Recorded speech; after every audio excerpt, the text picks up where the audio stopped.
little after the top of the hour.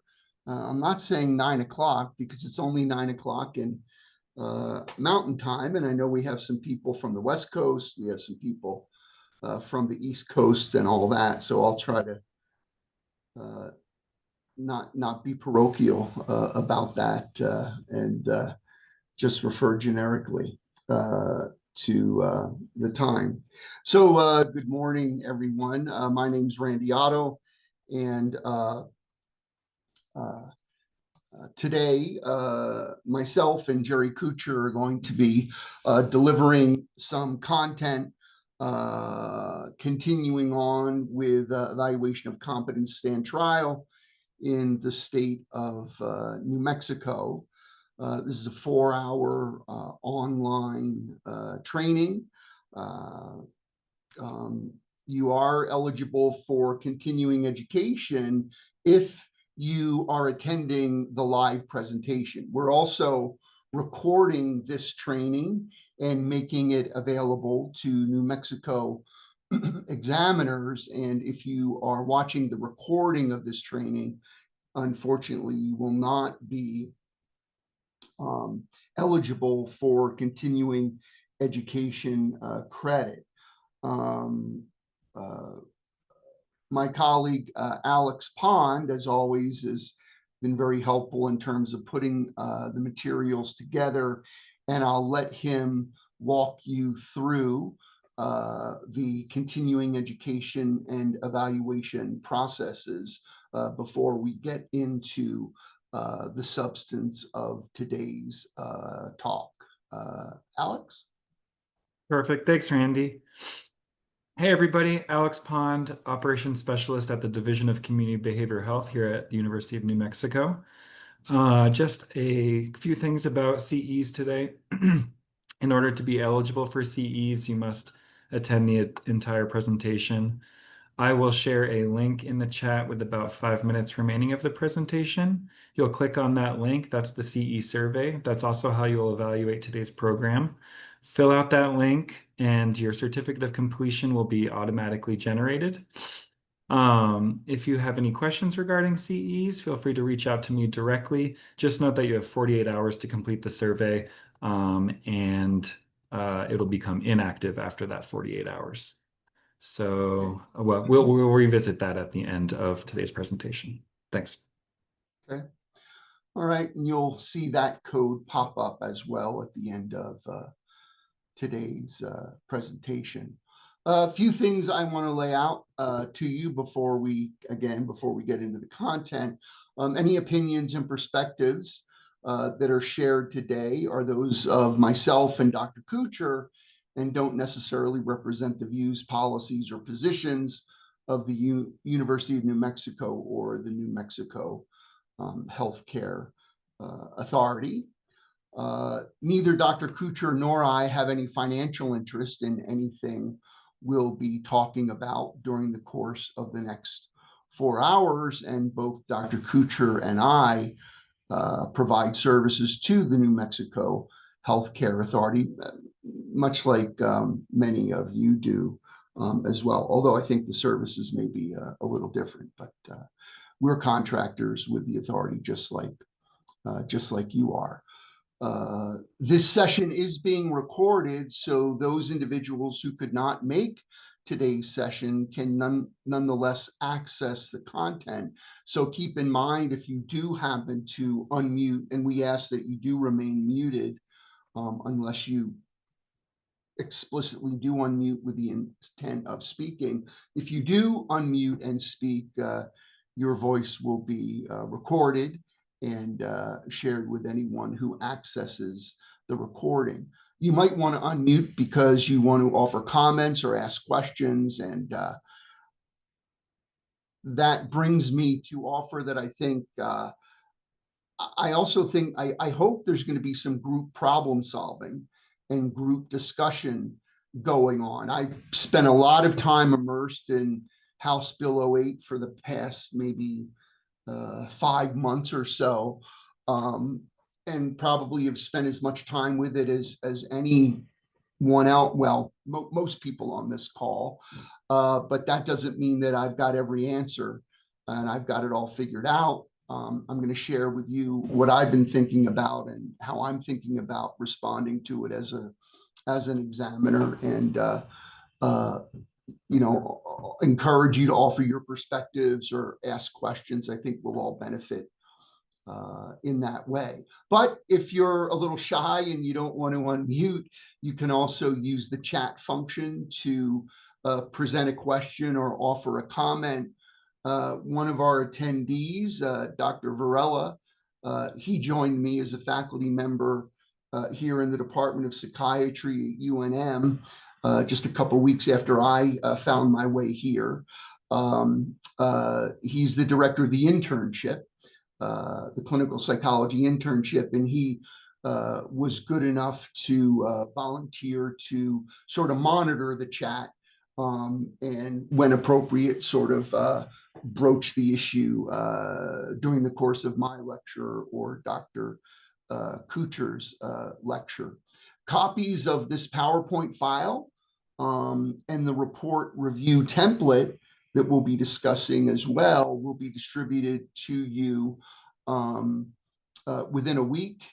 And then copies of the new report format that we'll be talking about as well. They've already been distributed to you. And if you did not get a copy of the new report format, both in as a PDF file and a Word file, just put that in the chat, and we'll make sure that you do get copies of that report format. We'll also be talking about that towards the end of our 4-hour session that'll be punctuated with a couple breaks. In terms of what we want to do today, we want to talk a little bit about changes in New Mexico's competence law and the evaluation process as a result of House Bill 08. And that will move to a focus on the new obligations that examiners have, at least in a subset of competence cases, to weigh in with opinions on whether a particular examinee meets criteria for commitment in the state of New Mexico or meets criteria for assisted outpatient treatment.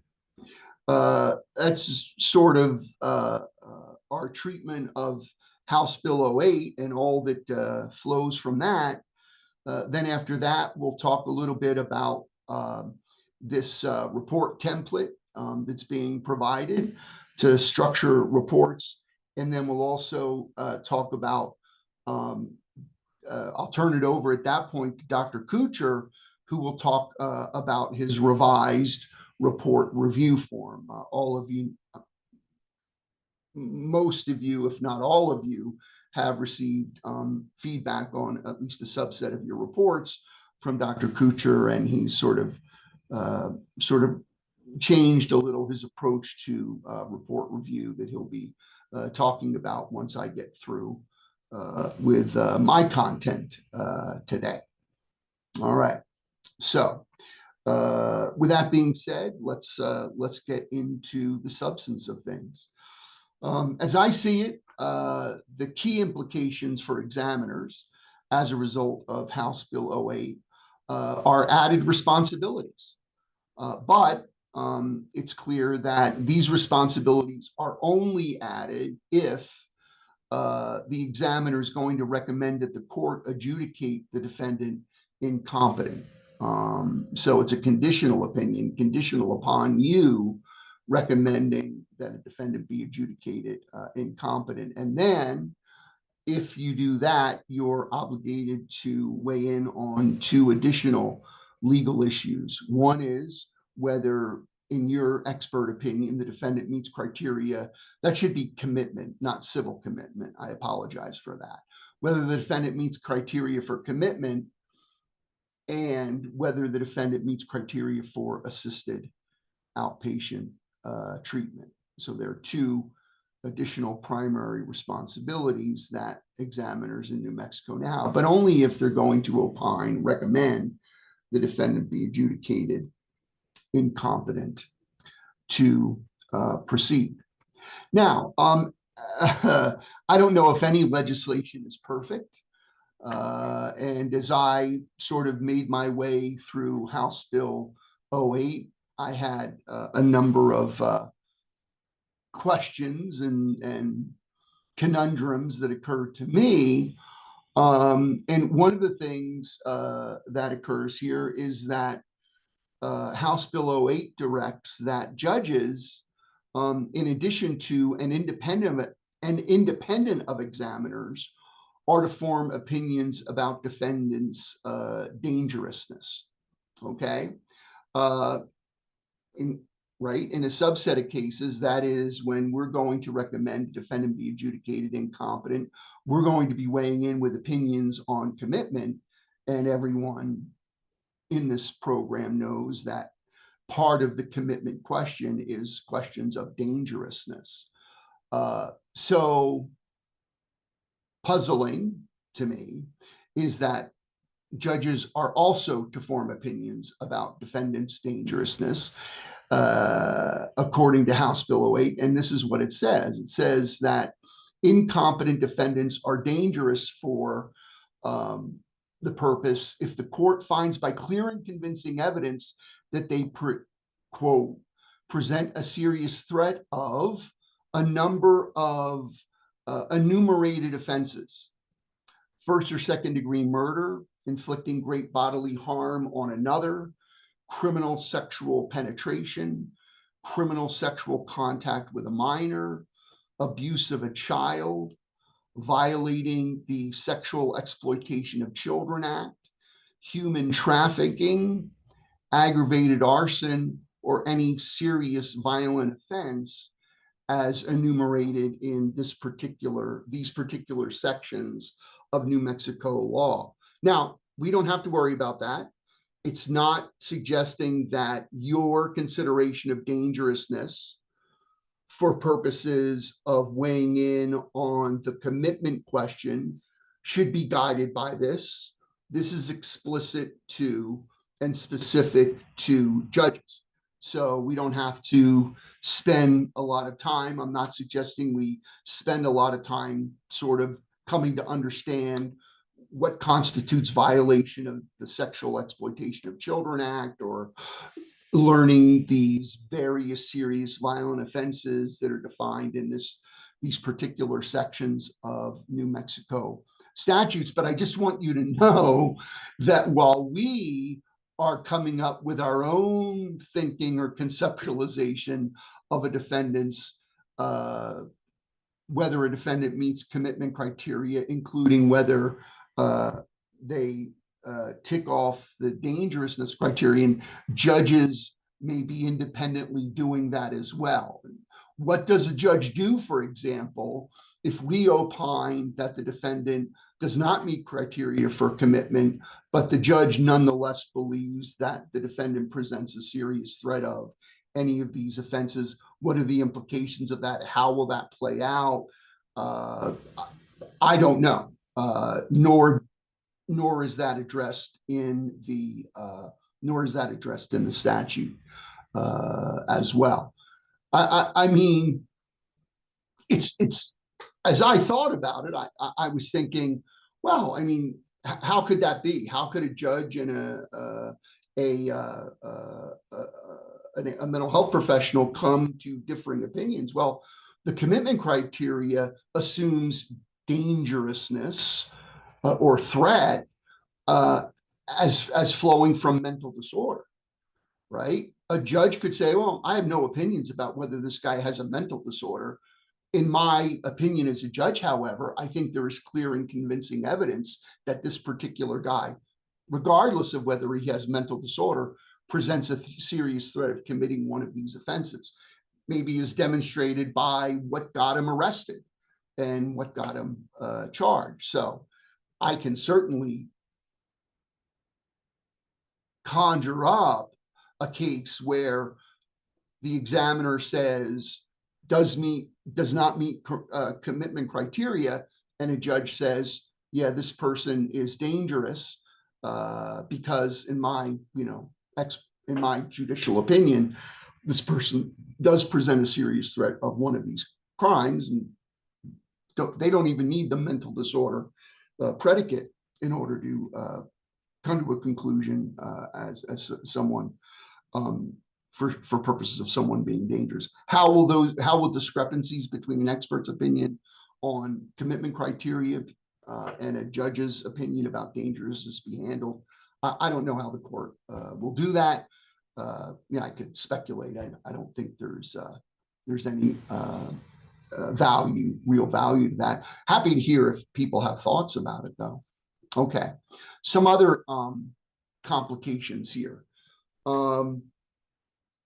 As I said earlier, HB08 says if we're going to recommend a defendant be adjudicated incompetent to proceed, we're supposed to offer an opinion as to whether they qualify, whether they meet the criteria for assisted outpatient treatment. Not that we recommend assisted outpatient treatment, but whether they meet the criteria for assisted outpatient treatment. Assisted outpatient treatment right now is only available in 3 judicial districts. I'm recommending, and I think the healthcare authority is recommending that that even if you're evaluating a defendant who's not in one of the three communities that does have assisted outpatient treatment, if you're going to recommend the person be adjudicated incompetent, that you still address the issue to meet the obligation of the law. House Bill 08 says nothing about you only weigh in with an opinion about assisted outpatient treatment and whether the defendant is eligible if you are evaluating a defendant in one of the locales where AOT is available. So I think the recommendation is routinely do it, routinely address the issue when you're recommending a defendant be adjudicated incompetent to proceed. Another complication here is that there are no non-hospital based competence restoration programs as of this time in the state of New Mexico. And you'll notice I use the language non-hospital based. You might say, well, why didn't you use community based as distinguished from hospital based? Because in other states, there's competence restoration programs that are operated by community mental health centers. They're operated in jails, and people argue about whether jail-based is community-based. If I just use the term non-hospital-based competence restoration programs, that covers everything. Nothing in jails, nothing in communities. The only place you can go to get treatment offered for underlying disorders that render you incompetent right now in the state of New Mexico is the state hospital. So that's a complication, but my understanding is that there may be, we may see the development of an establishment of some community-based competence restoration programs. My take on New Mexico law is that right now it doesn't appear that there could be jail-based competence restoration programs established, and but people can argue about that, I think, but not for us to worry about right now, I don't think.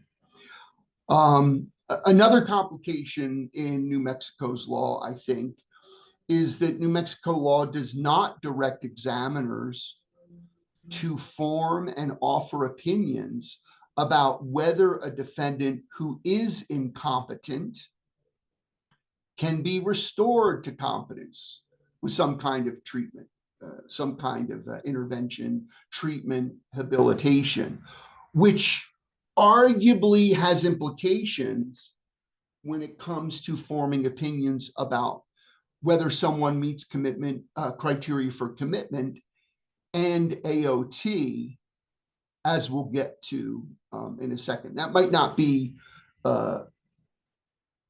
obvious, but when you look at the definitions of commitment criteria, AOT criteria, you can see how, whether you weigh in on the opinion you form about whether someone meets criteria for commitment or assisted outpatient treatment, could partly hinge on whether you think this particular incompetent defendant or defendant you're going to recommend as incompetent is restorable.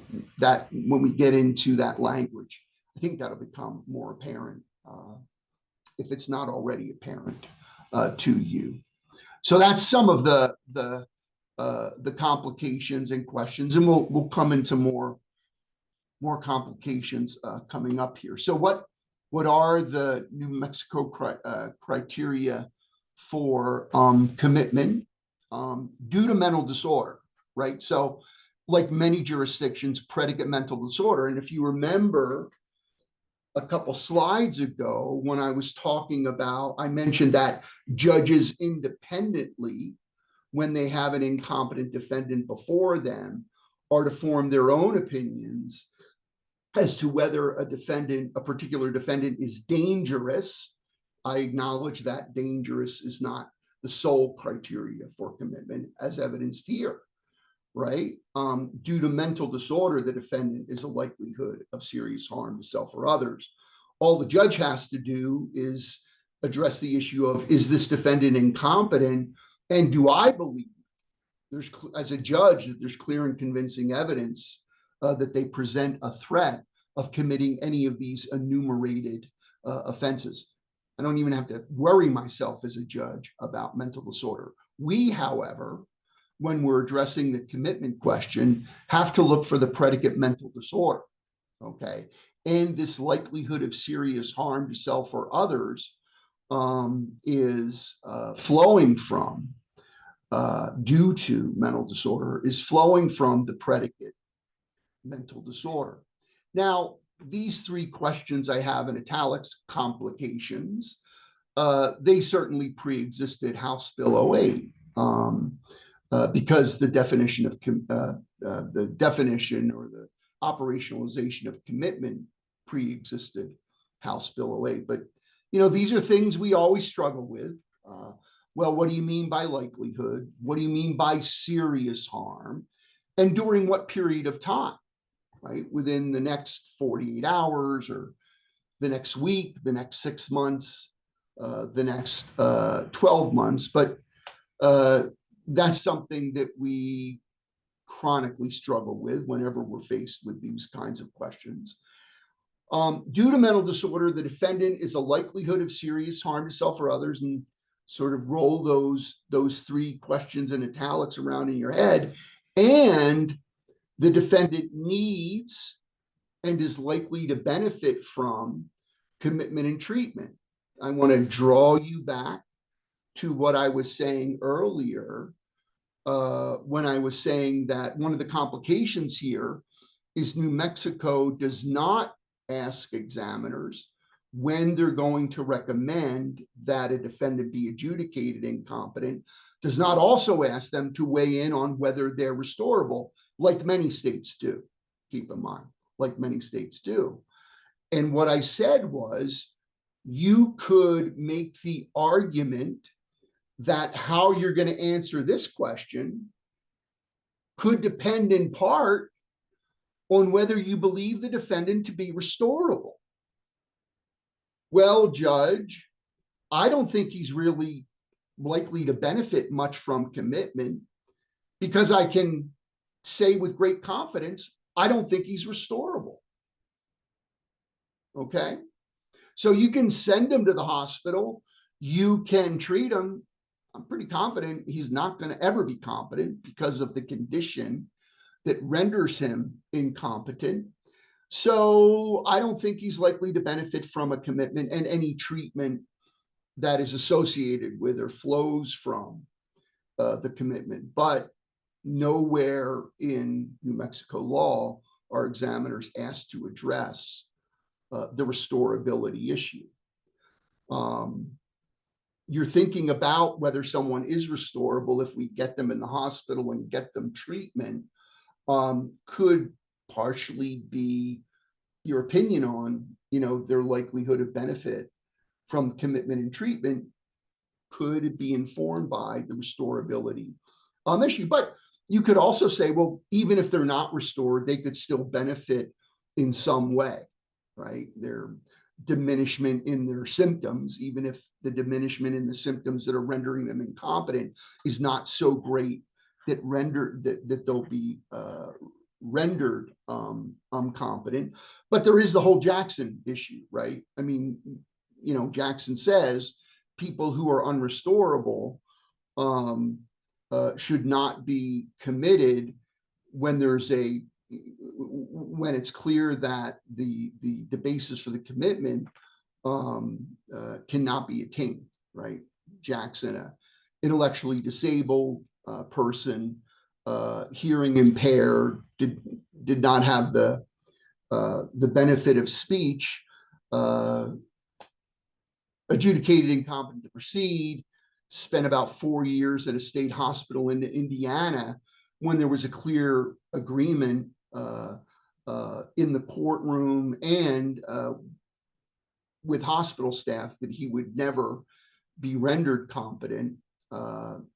Supreme Court found the commitment on the basis of being incompetent to be a violation of the Constitution, because the rationale for the involuntary hospitalization was not thought to bear a reasonable relationship to what the goal of the hospitalization was, when everyone's sitting around saying we'll never get this guy competent. Dr. Varela, comment, question? I just wanted to draw everyone's attention to Dr. Koocher's comments in the chat. They might not be able to. You're only able to see the chat comments, so you can share Dr. Koocher's comment. The chat I don't believe the chat comments are. They're only going to the administrators, Dr. Varela. So Sorry. feel free to share what Dr. able- Koocher offered. I'm able to see Dr. Koocher's comments. Oh, you can? I am as well, yes.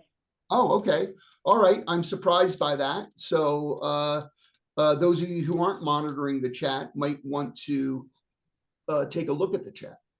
Yeah. Dr. Koocher, do you want to unmute or? I just gave them the background of the case you were discussing. I just posted in a little blurb about Jackson v. Indiana. That was all. Yeah. Okay. Thank you. Thank you. And, Okay, I'm misinformed then. So a post to the chat is opposed to all attending. I was confused about how this was structured, but that's okay. Well, let me just interject real quick, Randy. So attendees can see the chat if it's from a co-host, which is Gerry, Jorge, yourself. Oh, okay. All right. But they can't actually chat to the group. They'll only be able to chat directly to one of Okay. us. So it's the hosts whose posts go to everyone. Exactly. Yep. Gotcha. All right. Thanks very much, Alex. Okay, Dr. Otto, let me read a question. This is from Dr. Payne. Should the examiner still offer an opinion about assisted outpatient treatment, AOT, even if the examiner opines the defendant meets criteria for commitment? I understand the basis for the question, but I have no reason for saying no. The statute doesn't, my reading of HB 08 is it doesn't say, if you're going to recommend someone incompetent, first consider whether they meet criteria for commitment. And if they don't meet criteria for commitment, then address the AOT issue, or vice versa. It does not say anything to that effect. So I understand the reasoning for the question. Hey, well, if they meet criteria for civil commit or for commitment, I keep saying civil commitment. they meet criteria for commitment. Well, that's it, right? Why do we have to worry about AOT? But I don't read the statute as, I read the statute as obligating us to address both issues every time we're going to identify a defendant as incompetent to proceed, or recommend they be adjudicated incompetent to proceed. Even if we think that there's no good reason to believe that any treatment, AOT or civil, or what they get when they're in the hospital, would restore them to competence. I'm happy again. We're all struggling to learn this, and I'm happy to hear if I got it wrong, or if anyone has a different perspective on why we would only do one versus the other. But that's my thinking about this. And then finally, commitment is consistent with the defendant's treatment needs, which seems to me to very much be redundant, or if not redundant, very similar to the second element of these criteria for commitment in the state of New Mexico. Any other comments or questions, Dr. Varela, that came up? Not right now. Okay. Anyone want to unmute and ask a question or offer a perspective?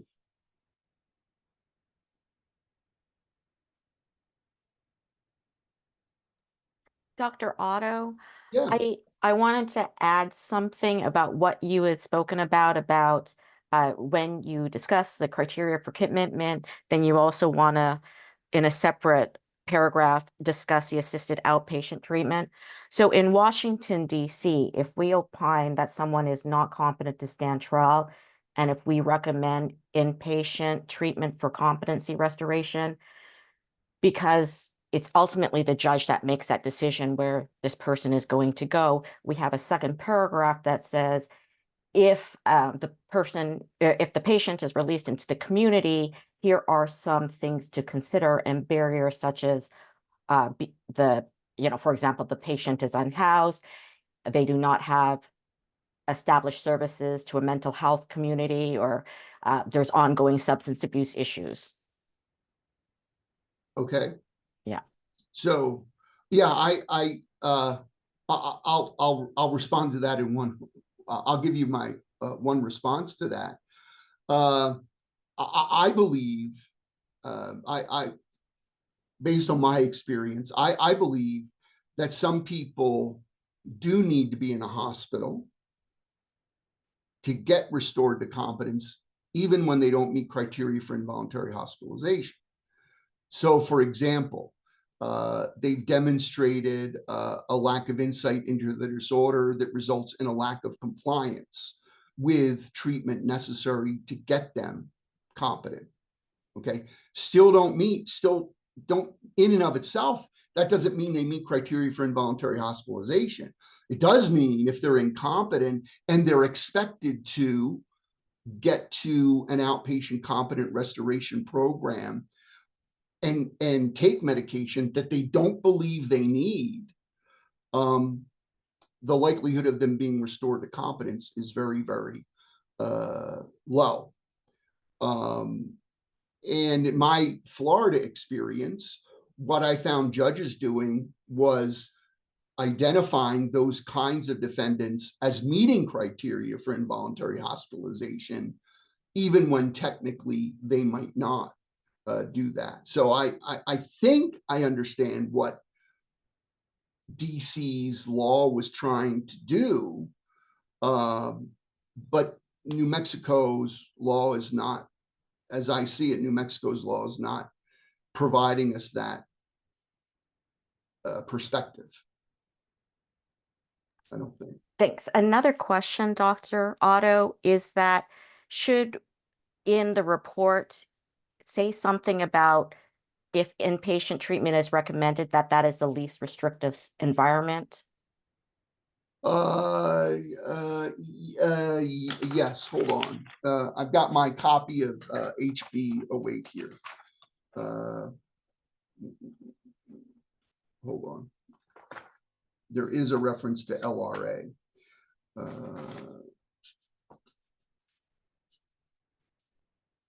Hold on.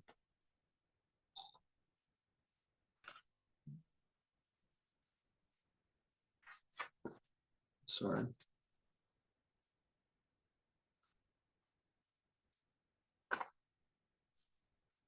Hold on.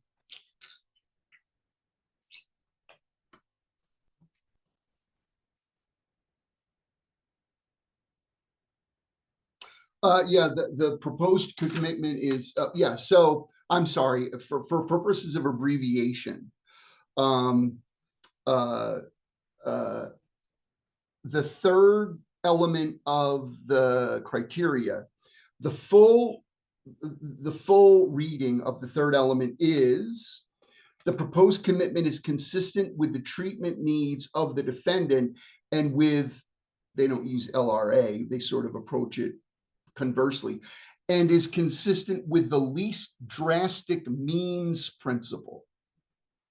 Least drastic means, which I think you can appreciate how that's sort of like similar to least restrictive alternative, right? Least intrusive means or something like that. So I apologize that I didn't include that in this summary of the criteria for commitment. And what if everyone doesn't have a copy of HB08, we can certainly make sure that you do get a copy of it, which I think would be helpful. But I apologize for sort of not including the least drastic means language for purposes of expediency here. But yes, absolutely. Thanks for bringing that to my attention. I think Andrew Cecil's raising his hand. Thanks, Randy. Honestly, my point was going to be right on with Dr. Holt. When we spoke earlier, just kind of about this, we talked about the 5 criteria that are kind of that you're going to speak to, and I think that I was very confused about all this until I got to that. So just kind of as a heads up to everybody, when we get to like, the big 5 criteria, this is going to be laid out a bit more clearly. And if you have the AOT resource sample from BHSD, it's laid out there as well, where this is kind of where we're not saying this person needs this or that. As I read it, it's much more, is AOT the least restrictive? If not, no. If so, yes. And then kind of about that and why. But at this point, I remember getting to this point being very confused, but then later on, I'm sure in your lecture and then together with this resource kind of supplement will make sense to a lot of people. Okay, yeah, sorry about that. One of the reasons I didn't distribute the PowerPoint ahead of time was for these very reasons. So what I'll do is I'll just make sure that LR, or least drastic alternative, or least restrictive alternative, is added there, so people don't miss that. Thank you for bringing that to my attention. All right. Okay. So, so I laid out sort of, right, the commitment criteria. And then what I've done in the ensuing slides is, where might we get this data? Now, some of this I acknowledge is going to be obvious to some people. Very interesting, when this legislation was initially proposed, I had a few people represent to me that they did not have a lot of experience assessing persons' risk for violent behavior in a number of contexts, including whether they met commitment criteria. So for those of you for whom this is elementary, I apologize and bear with us. And for those who, who might be described as not having a lot of experience, let's see what we can accomplish. So, right, we've got predicate mental disorder that we need to consider.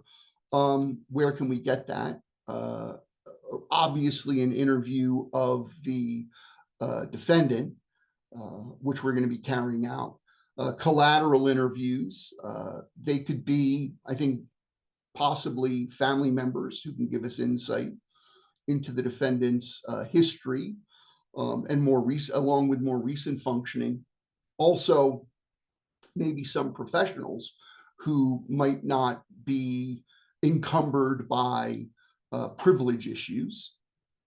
And then a variety of records, healthcare records, if they're available. That can be anything from a jail treatment record that you might be able to get your hands on, to records of prior hospitalizations, legal records. The arrest report might include references to symptoms of mental disorder, maybe that the person was experiencing, demonstrating at and around the time of the arrest and or offense, if they occur close or disparate in time.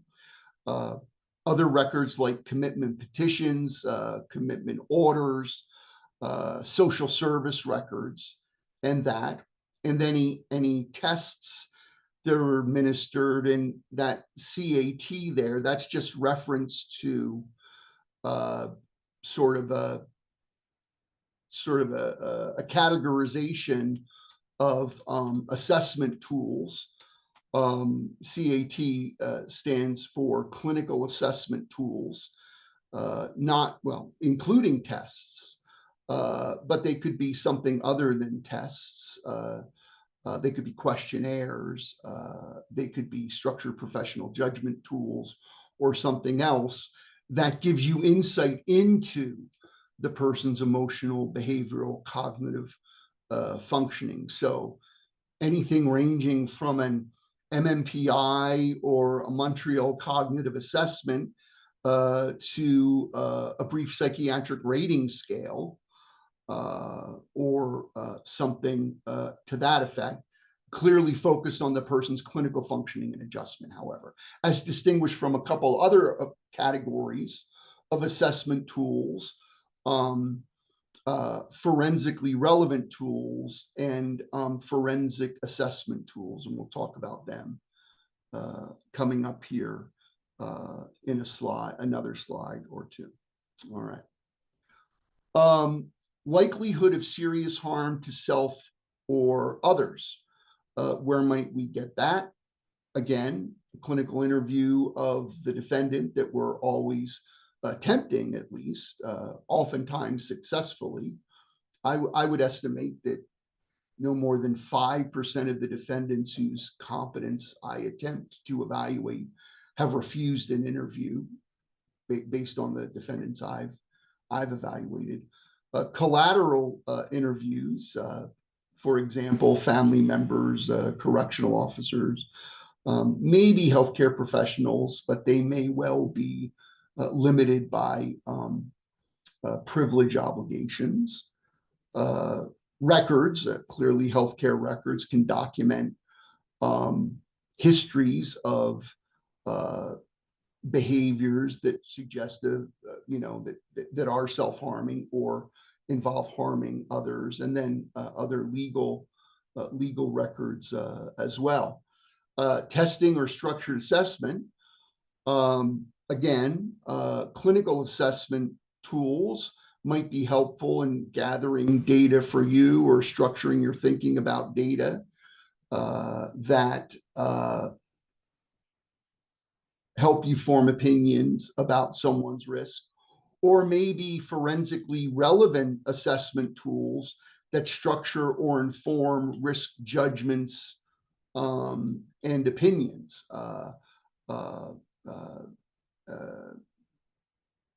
Something ranging from the HCR 20 to the START to any other kind of tool like that. Forensically relevant assessment tools assess clinical constructs, but clinical constructs that present themselves with greater frequency in forensic context. So I would say someone's risk for violence is a clinical construct. It's a behavior that we're concerned about, or risk for self-harm is a clinical construct. It's a behavior as distinguished from a legal construct. But it is a clinical construct that we're more concerned with, or presents itself as a potential issue with a greater frequency in forensic contexts or forensic settings. The third category of test or tool, a better choice of words, tool, because not all tools are tests. Forensic assessment tests or tools are designed specifically to assess a psycholegal construct, right? Not a clinical construct, a psycholegal construct. For example, someone's understanding of their Miranda rights, someone's competence to stand trial, or competence to proceed with the legal process. So let's move now to this risk assessment issue, which is clearly integral to the commitment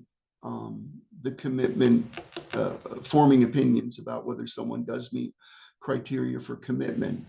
Can argue that maybe there's one or maybe another approach or two to risk assessment, but I think the big three right now would be unstructured clinical judgment, structured professional judgment, and actuarial assessment. I think they're the big three, what you're more likely to see used at this point in time. For the longest time, it was all unstructured clinical judgment, right? People using not necessarily developed tools or approaches based on their training, based on their own experience and thinking about violent behavior and mental disorder, that came into real question, right, beginning in probably the 1970s, when we saw some very interesting research done, naturalistic research done, looking at the success of unstructured clinical judgment. We had a bunch of natural experiments occur with changes in the law. So, for example, the stuff that Joe Koocher did and Hank Stedman did in New York State, when we had a bunch of people who were identified as meeting commitment criteria in New York State based on evaluations that were unstructured and sort of clinically informed, probably highly unreliable across examiners in terms of the kinds of factors or the kinds of correlates they believed were important to consider when trying to form opinions about someone's violence risk. And then it turned out that the laws under which these people were involuntarily hospitalized or civilly committed were identified as lacking in some way. And we had these naturalistic experiments where groups of people who were involuntarily hospitalized were released into the community. And then Koocher and Stedman followed them into the community and made an effort to find out what their behaviors were like and what percentage of them went on in one way or the other to engage in the violent behavior that was feared and formed the basis for their involuntary hospitalization that was then negated when the laws under which they were hospitalized were determined to be lacking in some way. And it turns out, right, that we had significantly high false positive rates. A number of the people who had been hospitalized based on concerns about the risk of violence were not found to be violent. Now, there were some problems with that research, right? One of the problems was that their dependent variables were not very robust. The dependent variables being, well, were they violent when they got out into the community? I think Koocher's and Stedman's dependent variables were they rearrested for or reconvicted of a crime that you would consider to constitute violent behavior? I mean, most obvious example, someone got out of the hospital, 2 weeks later was arrested for attempted murder. But we all know, right, that there's a lot of violent behavior that goes undetected, right? So when you use arrest or conviction as your dependent variable for subsequent violent behavior, you're probably missing a lot of violent behavior. That was one of the criticisms of the research. Another criticism of that research was that just given the way hospitals worked, unfortunately, there was simply because someone was involuntarily hospitalized did not necessarily mean that at that particular point in time, a mental health professional was saying, this man is dangerous. This man is dangerous today as he sits in front of us. Now, in order to get into the hospital, yes, a mental health professional had said that. But we all know that there is this sort of reality that people sometimes go into hospitals and maybe they're not consistently evaluated as frequently as they need to be. And if you had actually asked mental health professionals at that time, do you believe this man, as he sits here today, he's been in the hospital for 2 years, do you believe he's imminently dangerous? They might have said, they very well might have said no. Should that person have been in the hospital then? No, of course they should not have been. But another sort of criticism of the research. And then some argued that that when it comes to that dependent the dependent measure, committed a violent act, that the law might have a more elastic or a more forgiving or a broader definition of violent behavior, that we're not only concerned about people committing violent acts, but threatening people with violent weapon or threatening people to harm people while possessing a weapon or something like that. Actually, all of those criticisms were put together in a monograph or in a publication by John Monahan. That resulted in the violence risk assessment, the long-term study done by Hank Stedman, John Monahan, Ed Mulvey, Chuck Lids, and others that were the MacArthur studies that were ultimately published. They tried to improve on some of the criticisms of the Stedman and Koocher research, which was incredibly important in terms of drawing our attention to some of the real limitations of violence risk assessment, which back then we were calling predicting dangerousness. One of the key things was that what they did was they had people in hospitals who were released. They followed them for a period of time to find out what percentage of them did engage in violent behavior. And they looked at a whole bunch of things, rehospitalizations that were precipitated by threats to harm or violent behavior. They also also interviewed family members of these individuals who were released in the community to see if they had engaged in any violent behavior that was not detected by arrests or hospitalizations. Or so they had, the MacArthur violence risk study had a much more sensitive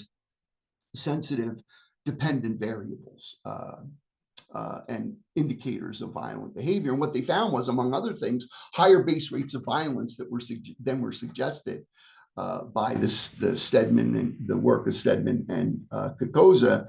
In any case, we came from that really with shaken confidence in the reliability and validity, accuracy of unstructured clinical judgment. The two alternatives that were proposed were structured professional judgment, actuarial assessment.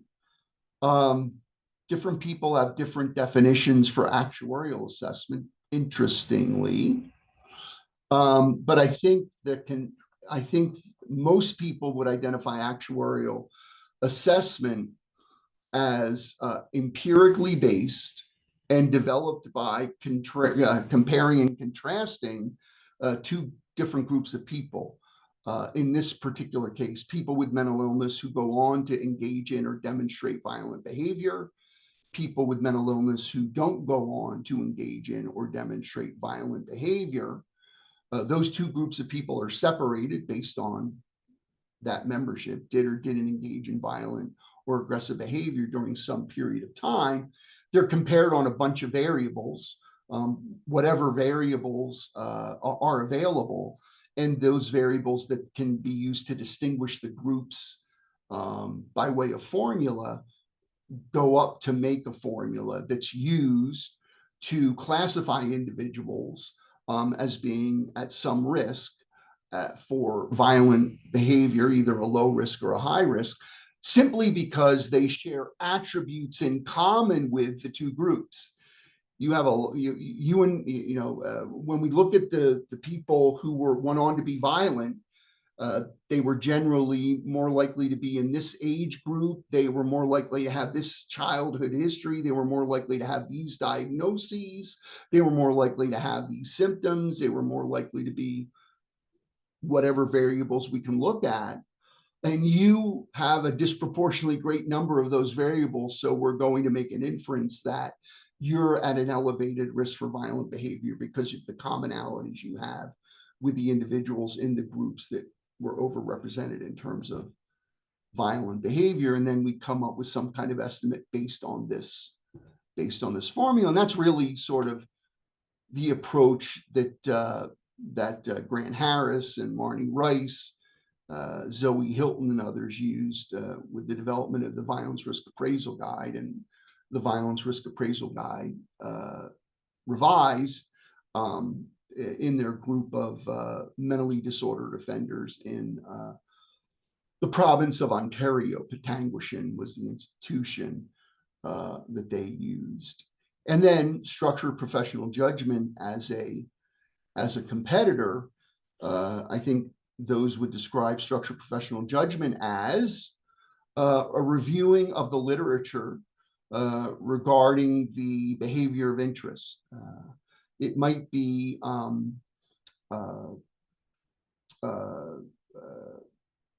violence among people in offender populations or people with mental disorder who don't have any kind of offending history. Review that literature, identify correlates of violent behavior. Some of those correlates may be simply correlational. Some of those correlates may be causal, right? Correlated, but not causal. Some of them may be correlated and causal, and then put into some kind of some kind of what the SPJ people will describe as an aide memoire, a list, nothing more than a list of items to consider when you're trying to form opinions about whether someone presents some kind of heightened risk for violence. Structured professional judgment tools don't give us precise estimates. Generally, they leave the examiner talking about someone's relative risk, high risk, low risk, medium risk, relative to some comparison group. Actuarial tools give pretty precise estimates, right? This individual obtained a score on this actuarial tool that places them in a category of like individuals, 27% of whom committed a violent offense within 5 years after their release from prison. Okay.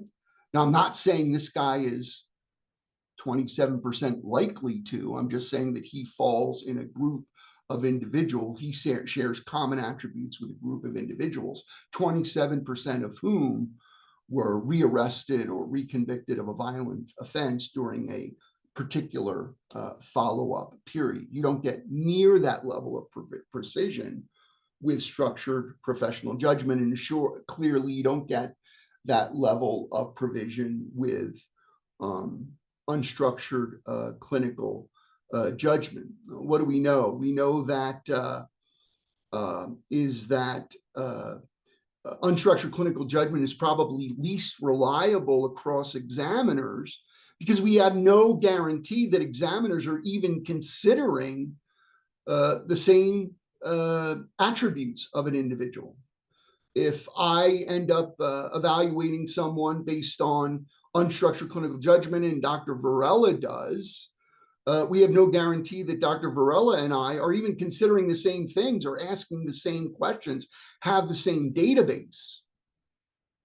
Now, maybe if we went to the same graduate program and had the same mentor, maybe we would, but absent something like that, we're going to have probably the least reliable judgments. We know if Dr. Varela and I pull up a tool like the VRAG, we know that our judgments are going to be considerably more reliable. We're gonna use the tool with the individual. Many actuarial tools are reliably scored, and as a result, we'll come up with a similar formula. We'll put this individual in a similar, in the same category, if not categories that are, close to each other, and our judgments are going to be considerably more reliable. Many of you in this training are familiar with research done by some, however, Dan Murray and Mark Boccaccini, that suggests that even when you're using actuarial formula, you don't get 100% reliability. There's no guarantee that Dr. Varela and I will score the VRAG perfectly consistently. And there's some, disturbing indicators that among the things that might affect how reliably Dr. Varela and I score a particular tool is who we're doing this work for, whether it's the attorney representing the person we're examining or the state of New Mexico. And that was that really good research done by Mark Boccaccini and Dan Murray. We also know that if Dr. Varela and I are trained, certainly, reliable scoring of actuarial tools assumes training. Certainly reliable scoring or reliable opinions, a good inter-rater reliability when it comes to violence risk estimates that are anchored in structured professional judgment tools assumes adequate training too. But what we do see is pretty consistently at this point, when you use actuarial assessment or structured professional judgment, you're going to get more reliable and more valid opinions than if you use unstructured clinical judgment. And you can just go to any of a number of meta-analyses or literature reviews that are giving you those results. I put together recently some training for the state of Nebraska on violence risk assessment, and it was an interdisciplinary audience. We had a handful of physicians, a lot of psychologists, a lot of social workers, and a lot of mental health counselors. And I looked for literature reviews or meta-analyses that had been carried out by physicians or psychologists, or in some cases with lawyers participating in some cases, and just sort of provided the quotes that were associated with these literature reviews or meta-analyses that were carried out by these different disciplines, all sort of agreeing on the point that actuarial and structured professional judgment trump unstructured clinical judgment. So we've been going about, I'm just looking at my phone here. we've been going a little over an hour, and what I'm trying to do right now is with my in-person trainings, trying to avoid going much over an hour. So what I'd like to do right now is stop for questions. Let's keep moving on here. Any questions or comments before we get started? Anything come in during the break, Dr. Varela? We're clear. Okay, all right. Okay, so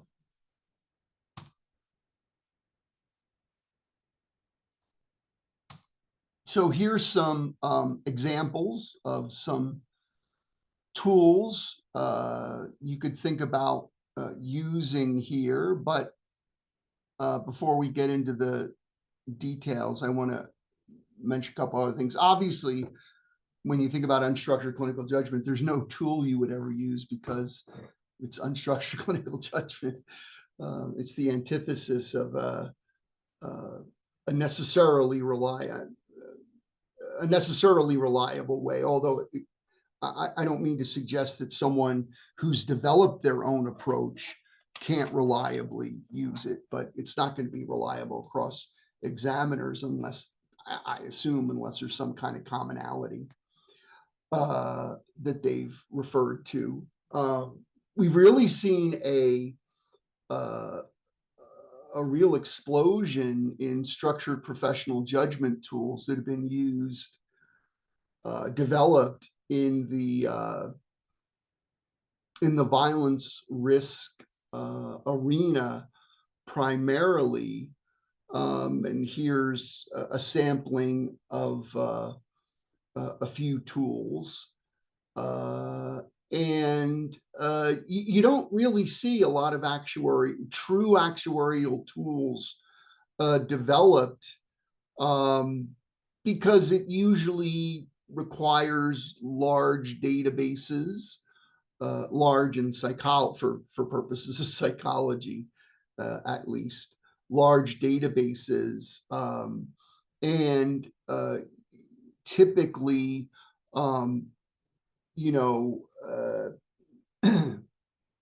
when they are developed, they're developed specific to a particular, a more focused outcome. So for example, if you want to ask, well, give me some example of some actuarial tools that are used, that have been developed, I would say, well, the VRAG is a great example. This is a tool. Dynamic appraisal of situational aggression was brought to my attention, or I was reminded of it by one of the people on this call. It was developed in Australia for use with people in inpatient settings, and it was actually sort of developed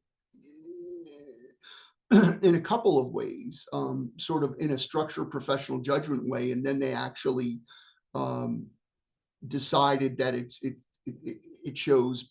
They recommended it be used in an actuarial manner, which there's support for its use there. And then those of you who do any work in the sex offender arena know there've been a whole host of actuarial tools developed specifically to inform judgments about risk for continued sex offending, as one type of violent behavior.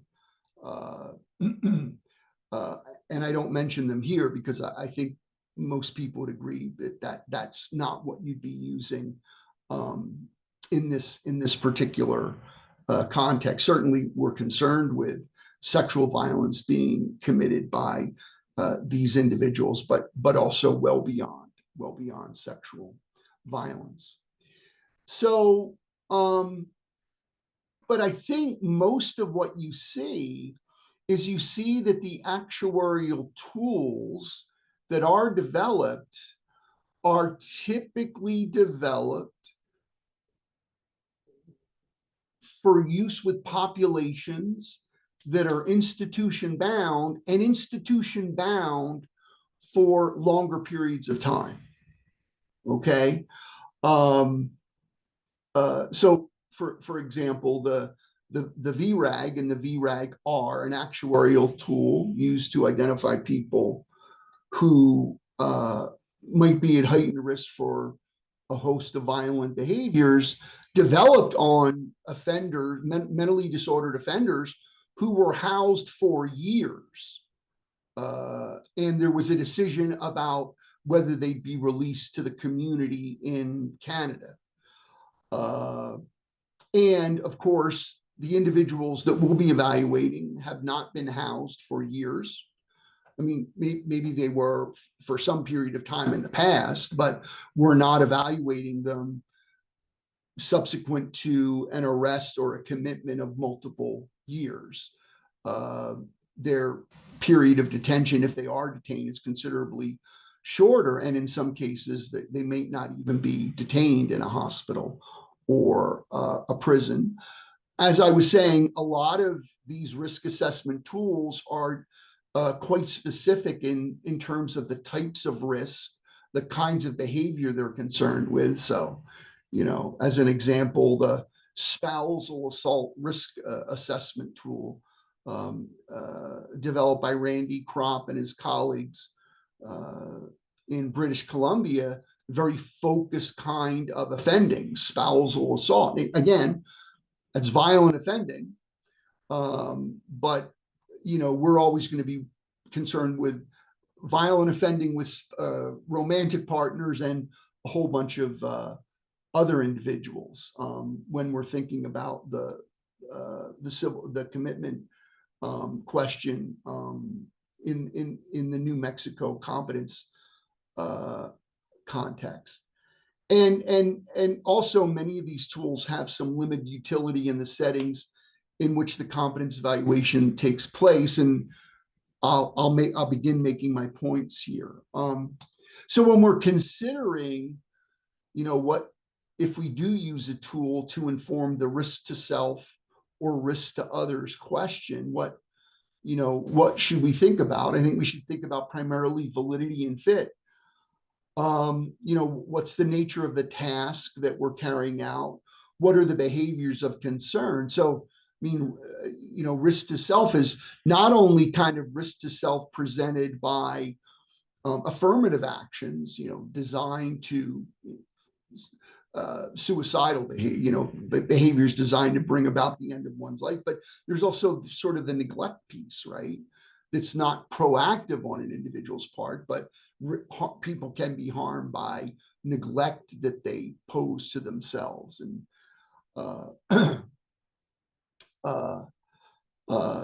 and then when it comes to violence, it's all kinds of violence, right? Certainly sexual violence, certainly what you might call interpersonal or domestic violence, but all of that. I wanted to draw your attention to a few resources that you can look at. So the Scottish authorities have a living website that is consistently updated, where they've developed standards and guidelines for risk assessment. And they also routinely are reviewing and updating their reviews of various risk assessment tools. And this is a picture of that web page, which you can find if you go to www.rma.scot. So there's that. If you're in, you know, if you're looking for tools to consider using, that's one place that you can get independent reviews that facilitate comparison of multiple tools and things like that. And again, some of those tools are going to be very focused, you know, risk tools focused on interpersonal violence, risk tools focused on sex offending, risk tools focused on juvenile offending or people with mental disorder, et cetera, et cetera. A few years ago, myself, Mario Scalora, and a host of others, we put together a review specifically of structured professional judgment tools designed to facilitate risk assessment. That publication, that review was published as a document. You can also download that document for free, and that is available in the reference section of this PowerPoint file that you will get within the next week. So that's something for you to look at as well. So when we're thinking about tools and what tool might be potentially valuable, we want to think about, well, what is it we're concerned with? Self-injurious behavior as distinguished from behavior that's designed to hurt others, maybe proactive self-injurious behavior, right? Specific behaviors designed to hurt oneself or bring about the end of one's life, as distinguished maybe from neglectful behaviors. That's one thing to think about. You could be in another assessment context and be thinking about much more focused violence risk, sexual violence, interpersonal violence, et cetera. That might shape a tool you select. The reliability and validity of a particular tool broadly, its applicability in this particular assessment or prediction context, user qualifications, what's required to use the tool, and as well as ease of use. These are all things to consider. And I'm going to use this to sort of make a point here. This is a Canadian case that played out a few years ago. Some of you may be familiar with this, but Canada has a very interesting correctional system, and they make very, I think they use violence risk assessment in their federal penal system in a way that we really don't in many US jurisdictions. There are some exceptions. For example, California, I think, is an exception in that way. But Corrections Canada is the federal Canadian penal system. And important to know is that the overwhelming majority of offenders in the Canadian penal systems sentenced to meaningful terms are in the federal system, right? So in the US, the overwhelming majority of imprisoned offenders are in state prisons. In the Canadian system, you only stay at a provincial institution if your sentence, I think, is less than 2 years or 2 years or less. If your sentence is above 2 years, you're in the federal system. We don't have anything like that in the US, right? And the federal system makes great use of risk assessment in terms of considering the release of many of their offenders who are serving terms for violent offenses. So this case came to the attention of the Supreme Court of Canada, Ewart versus Canada, and I hope I get the pronunciation right. So Mr. Ewart is, I guess there's two ways to pronounce this word, Meti or Métis, and this reflects an individual who is of First Nations and European descent, right? So your dad was from France, traces his lineage back to France or England, and maybe your mom is Aboriginal or First Nations in Canada, maybe the Canadian equivalent of Native American. So he has this interesting history, and he's in federal prison in Canada for convictions of murder and attempted murder. He's trying to gain his release. he's subjected to a risk assessment routinely carried out by psychologists who are employed by Corrections Canada, and he gets an evaluation where the psychologist opines that he's at heightened risk for continued violent behavior, ongoing violent behavior, if returned to the community, among other tools that are used with the defendant. Among the tools that are used is the psychopathy checklist revised, and the inmate challenges the risk assessment on the grounds that the utility of and validity of the PCLR with certain populations is less well established. How much PCLR research has been done with people who look like and have ancestry similar to Mr. Ewart. And the Supreme Court of Canada ultimately ruled that several well-known risk assessment scales had insufficient evidence of cross-cultural validity to justify their use with Indigenous peoples with a history of crime. So it might be fine to use it, with your man hailing from Toronto, with a sort of a European ancestry.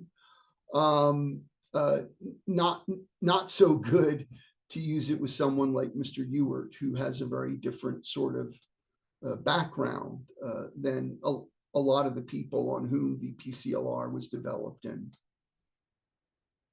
validated. And I've been in New Mexico now for 2 months, and I'm getting a crash course in culture here, and how diverse the state is in who makes it up. I think the estimate that I read was 10% of the population of this state identifies themselves in some way as having some Native American ancestry, and that's just so very, very different from where I've been before, and I think a lot of other states as well. So we're going to think about using the VRAG with someone who presents to us for a competence evaluation with who describes a Native American ancestry or something like that. So just to sort of push this a little further in terms of what kinds of things do we think about if we're thinking about using tools. Let's think about actuarial assessment. So I foreshadowed this a little earlier, but the violence risk appraisal guide, I would say probably the single best known actuarial violence risk assessment tool. It's been with us for well over 20 years now, maybe 30 years more accurately. It's been revised once, developed by Marnie Rice, Grant Harris, Vernon Quincy, Zoe Hilton, on a Canadian sample of imprisoned violent male offenders, some of whom had mental disorders. They were all imprisoned after convictions for violent offenses. They're in this Ontario-based institution. All of the individuals on who the tool is developed are released into the community, and they're followed for extended periods of time. Some of them were followed for 10, 20 years, some shorter periods of time because they might have been rearrested, reconvicted, recommitted.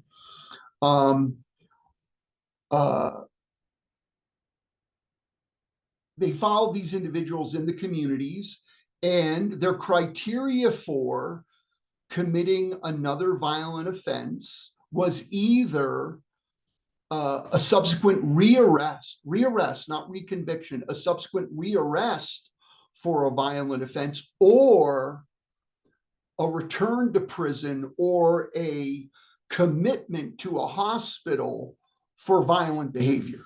That was their criteria for was violent again. And then obviously some of those guys were never rearrested, never reconvicted, never re-imprisoned for like a violent probation or parole violation, were never hospitalized for a violent offense. They get these two groups of offenders, those described as their violent reoffenders, those described as their non-violent reoffenders. They had been violent in the past that got them into the institution, but never rearrested or recommitted or reimprisoned for violent behavior. And then they just compared these samples on everything they had on them, right? At least when it was represented in a great enough number of the group. How old were they when they committed their first offense? You know, any history of juvenile conduct disorder, history of substance use, history of mental health diagnosis, all kinds of variables, age, you know, marital, you know, all the kinds of information that might be in a prison file that you could reasonably type into a computer. They compare the differences between these groups on these all kinds of variables. They identify a subset of variables that they can use to separate or distinguish the groups. These are the variables. If you're not familiar with the VRAG, this is the VRAG-R. Lived with both biological parents through age 16. And like most actuarial tools, the items are weighted. There's two approaches to actuarial development of actuarials. Every item gets the same weight. So live with both biological parents, you don't get a point, or didn't live with both biological parents through age 16, you get 1 point.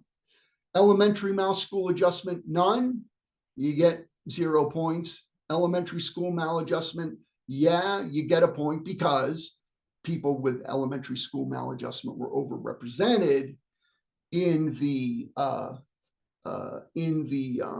group of individuals who were rearrested or recommitted or reimprisoned for some kind of violent conduct.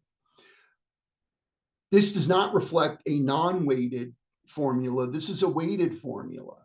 So some people got a score of -3 on early school maladjustment. They were probably just wonderful and had no issues. Some got a score of 1, some got a score of 4. So clearly you can see a few things, including that early school maladjustment is weighted heavier on the VRAG than is whether you live with your mom and dad through the age of 16. History of alcohol or drug problems, you get 1 of 4 scores there. I assume that if you had raging problems with alcohol and drugs, you got a score of 4.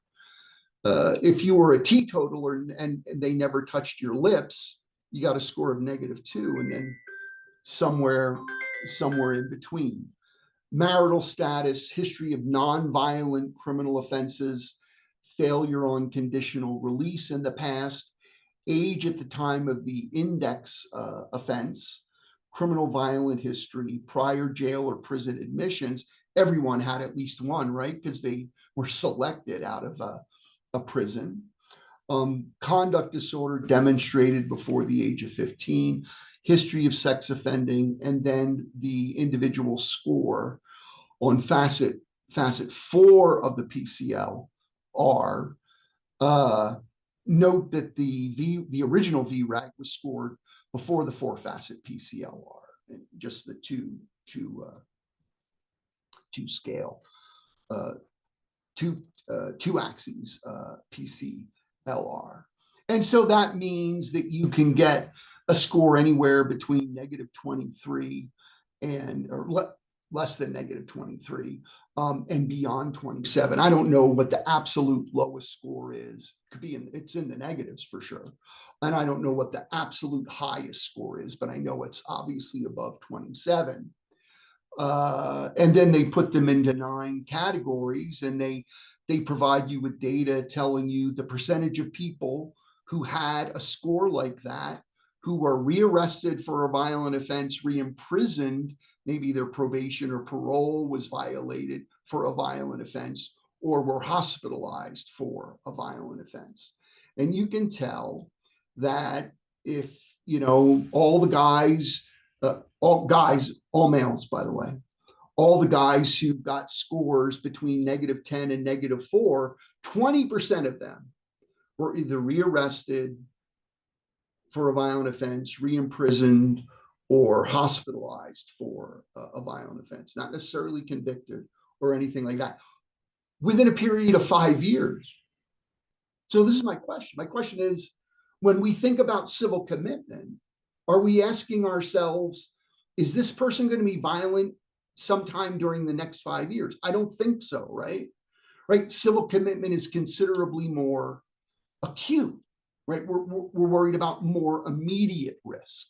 I mean, good to know, I guess, that, you know, if you sort of ascribe to the VRAG approach, that this guy shares a number of commonalities with a group of men who were in an Ontario prison, who, for a violent offense, shares a number of attributes with a group of those guys, 20% of whom were either rearrested for a violent offense, re-imprisoned for violation of conditions, or hospitalized. I really don't think that's what we're looking for here, right? We're looking for people who are presenting considerably more imminent risk. So you can be, you know, you could be the biggest, advocate for actuarial assessment, and the VRAG too, but it's going to tell you something very, very different, I think, in terms of the utility of the timelines they employ, 5 years versus or 12 years, right? That's what you have. And obviously, you can always see, you can always increase the base rate of violent behavior by extending the timeline, the follow-up period. I was jokingly telling a couple of the fellows that it's really easy to reduce the base rate of any kind of behavior, including violent behavior or sexual reoffending. Just adopt a very short follow-up period. And, you know, I sort of sarcastically identify the hypothetical psychologist who says he's developed a treatment program for sex offenders that shows a 100% success rate. None of the sex offenders he treats ever reoffend. And tell me a little bit about that. He goes, yeah, well, I treat them while they're in prison, and then they get released from prison, and I follow them for a day. None of them have ever recidivated.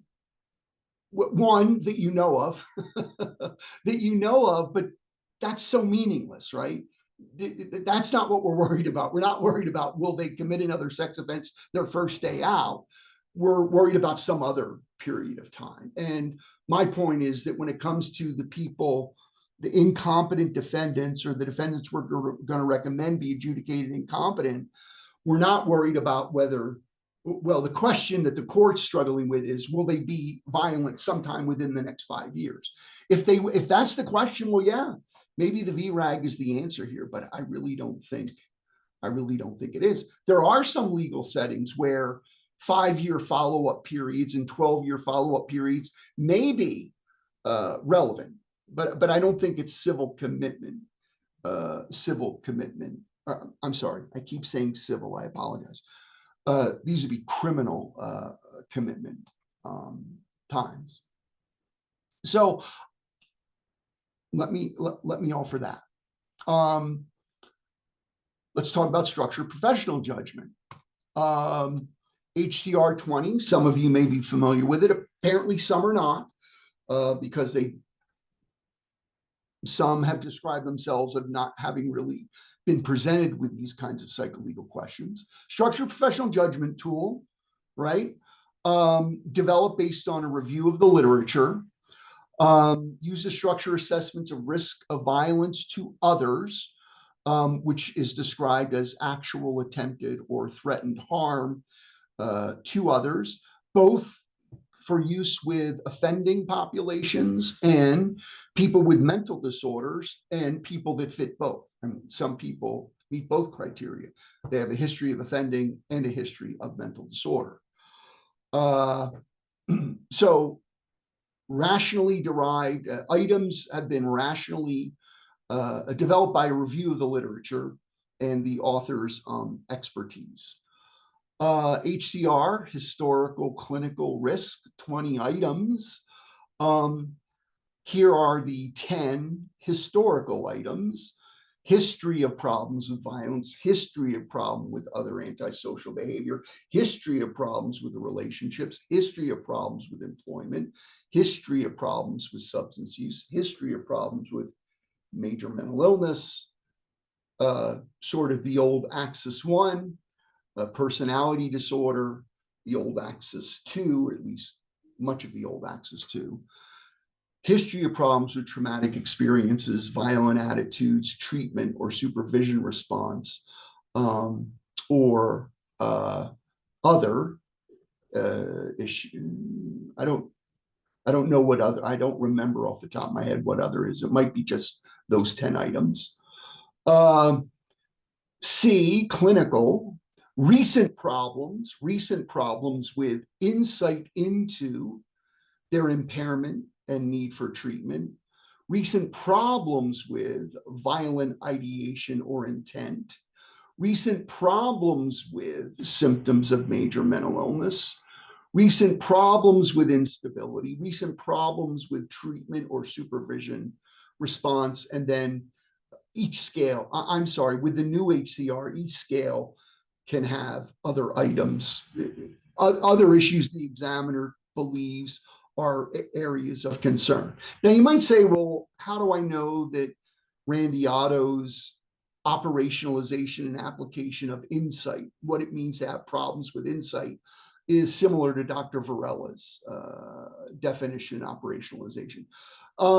You can also say, you can also ask the same question, well, how do we know that how Dr. Otto classifies whether someone had a history of conduct disorder before the age of 15,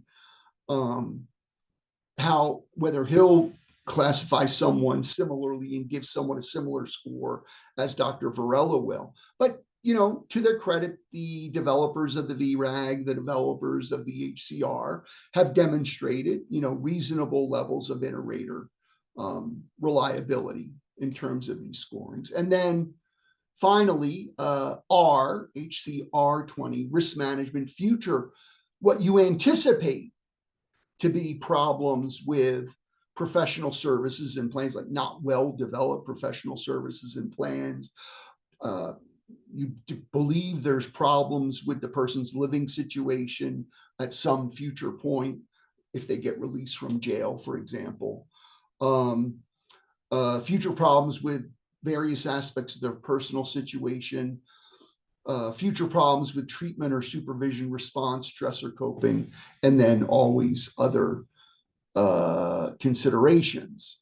And again, these items are scored 0, 1, or 2, but there's no, the scores themselves are not as significant as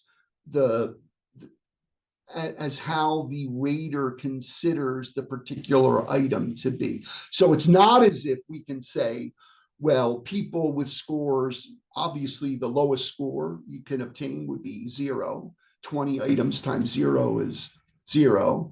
The highest score you could possibly obtain, you could rate someone as a rater, would be 40. 20 times 2 is 40. It's not as if, like, there's HCR equivalent tables that say a group of offenders with scores between 25 and 30 were followed for a period of 5 years, and 20% of them were arrested for or convicted of a violent offense or re-imprisoned. There is no similar kind of table.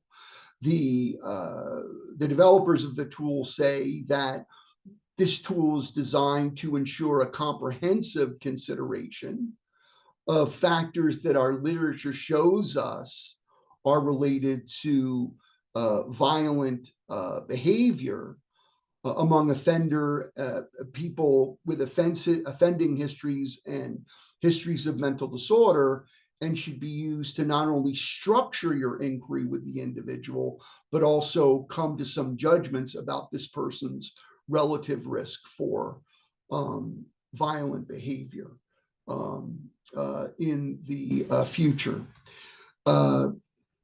The HCR is currently in its third iteration. The VRAG is in its second iteration. And this iteration not only calls on the examiner who's rating the person, not only to score the items, each of the 20 items, 0 absent, 1 some indications, 2 clearly present, but also rate the relevance of this particular item for this individual. This particular item is highly relevant to this individual's risk for violence. This item is not so relevant. And obviously, if you didn't rate the item, you didn't believe you had an adequate basis to score insight for whatever reason, you would not rate its relevance. Okay. Here, okay. Another structured professional judgment tool that you could consider using is the short-term assessment of risk and treatability, developed by another group of, interestingly, all tools that I've referenced so far have been developed by a bunch of Canadians. I certainly share no prejudice against Canadians. Some of my best friends are Canadians. But again, this group is out of British Columbia, primarily represented at Simon Fraser. The VRAG, of course, developed by a bunch of Canadians out of Ontario. And the START and the HCR, a bunch of Canadians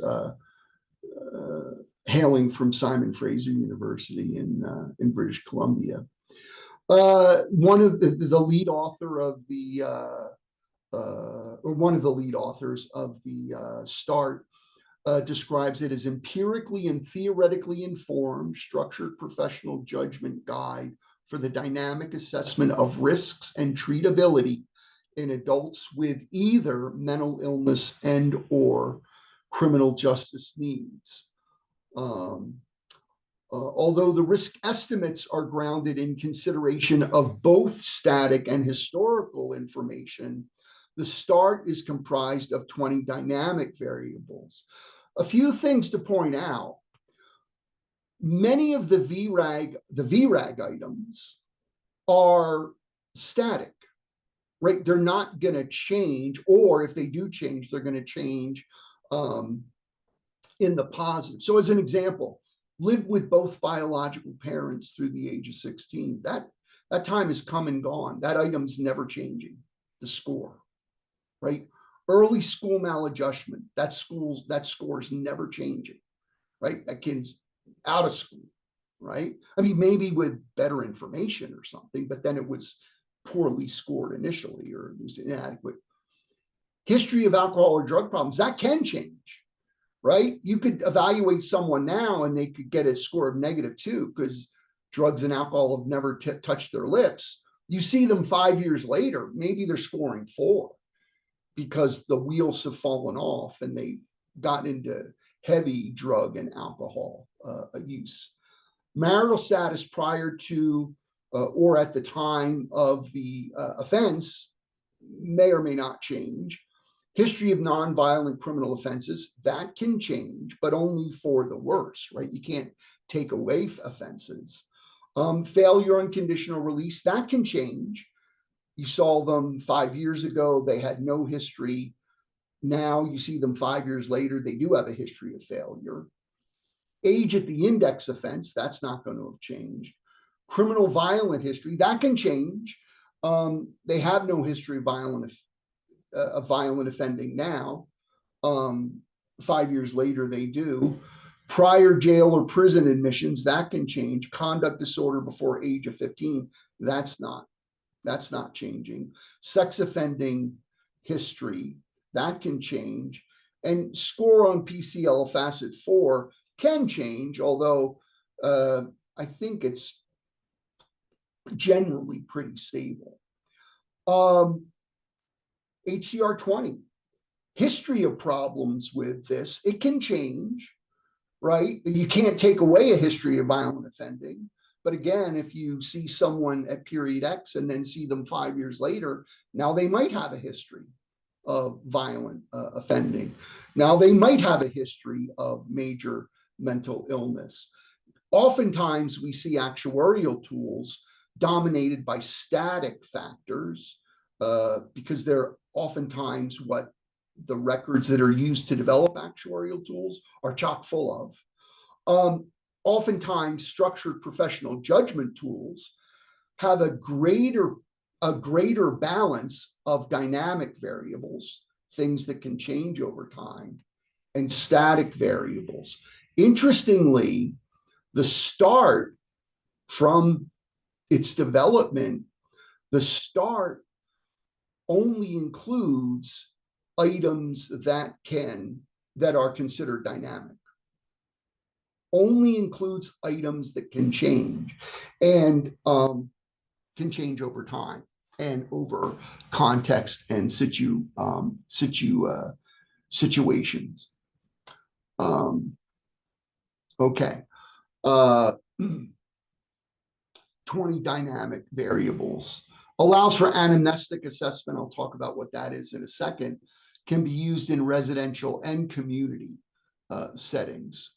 The start, so the developers say, can be used to structure the mental health professional's consideration of the risk of violence that an individual poses to others, the risk of self-harm an individual poses to himself, herself, the risk of self-neglect an individual poses, the risk of self-harm, specifically suicide, and to facilitate treatment planning. These are the 20 start items. I don't want to go into them in too much detail because no one's going to leave this session with an ability to use and apply any of these tools that I'm citing here. These are the 20 items. And again, these 20 items were developed based on the START authors, the START developers' review of the literature. They also allow the mental health professional using the tool to identify what they believe are risk factors specific to this particular examinee, which is anamnestic assessment. What might be risk factors for this person? These items were developed based on a review of research examining populations generally. An anamnestic assessment allows you to form opinions about risk factors specific to the individuals. What might that be? Well, what we know is, in this particular case, anytime this person's been violent, it's because they've become highly preoccupied with the concept of Roman Catholic priests abusing them and their relatives. That's not a risk factor that's identified on the start. Preoccupation with Roman Catholic priests abusing the subject or relatives of the subject. You're not going to find that in the literature, right? I mean, you might find paranoid thinking, but you're not going to find preoccupation with Roman Catholic priests sexually abusing the individual and his relatives. But this particular individual, you might know that every time he's been violent, he's been preoccupied by this particular delusion.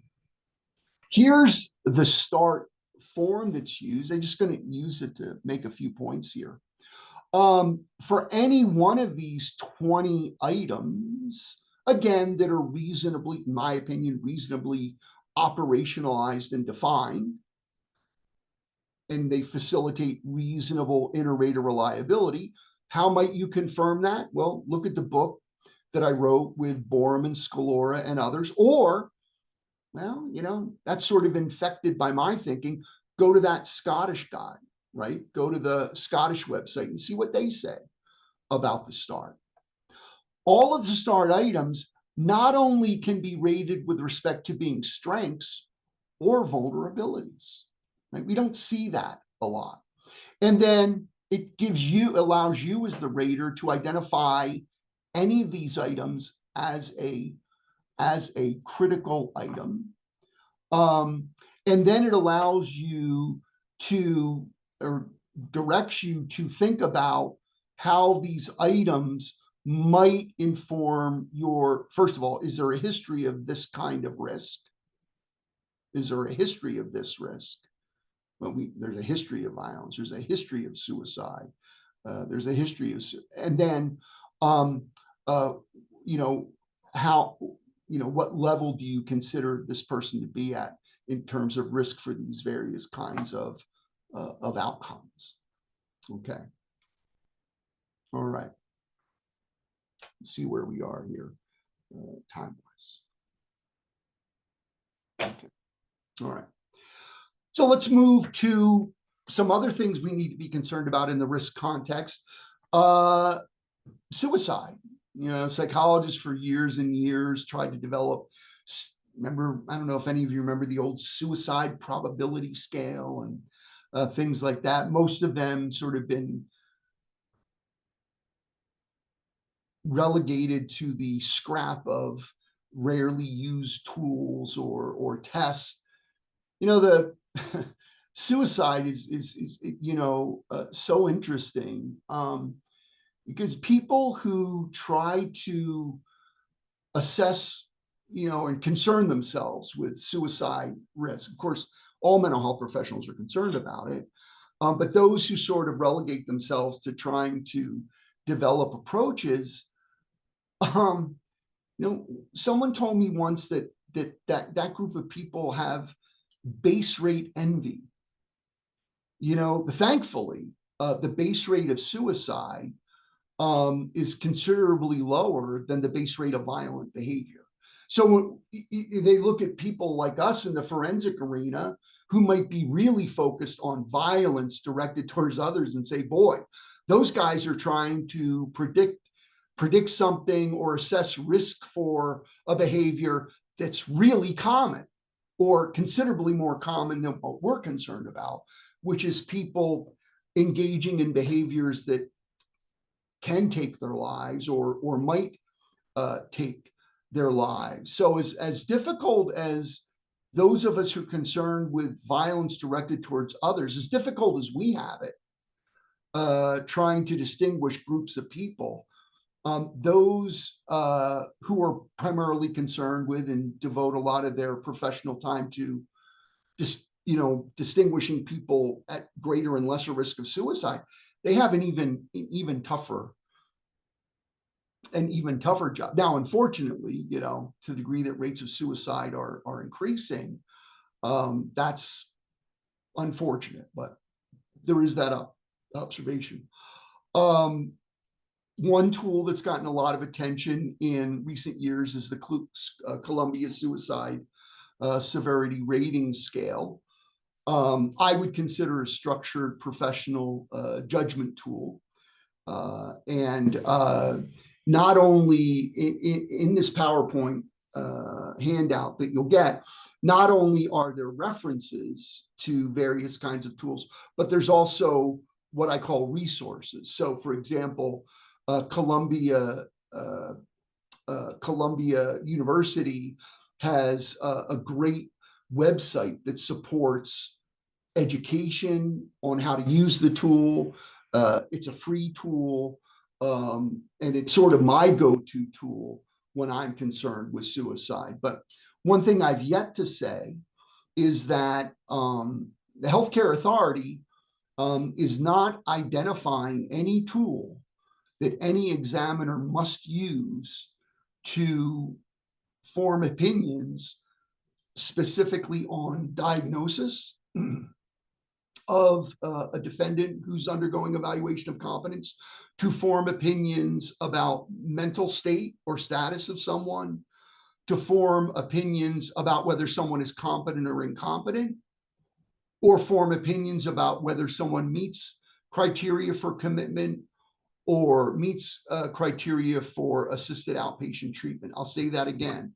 The healthcare authority is not requiring use of any tool or technique for examiners to use to form opinions about people's current mental status diagnosis, form opinions about whether a defendant is or is not competent to proceed, to form opinions about whether a defendant does or does not meet criteria for commitment, or to form opinions about whether a defendant does or does not meet criteria for assisted outpatient treatment.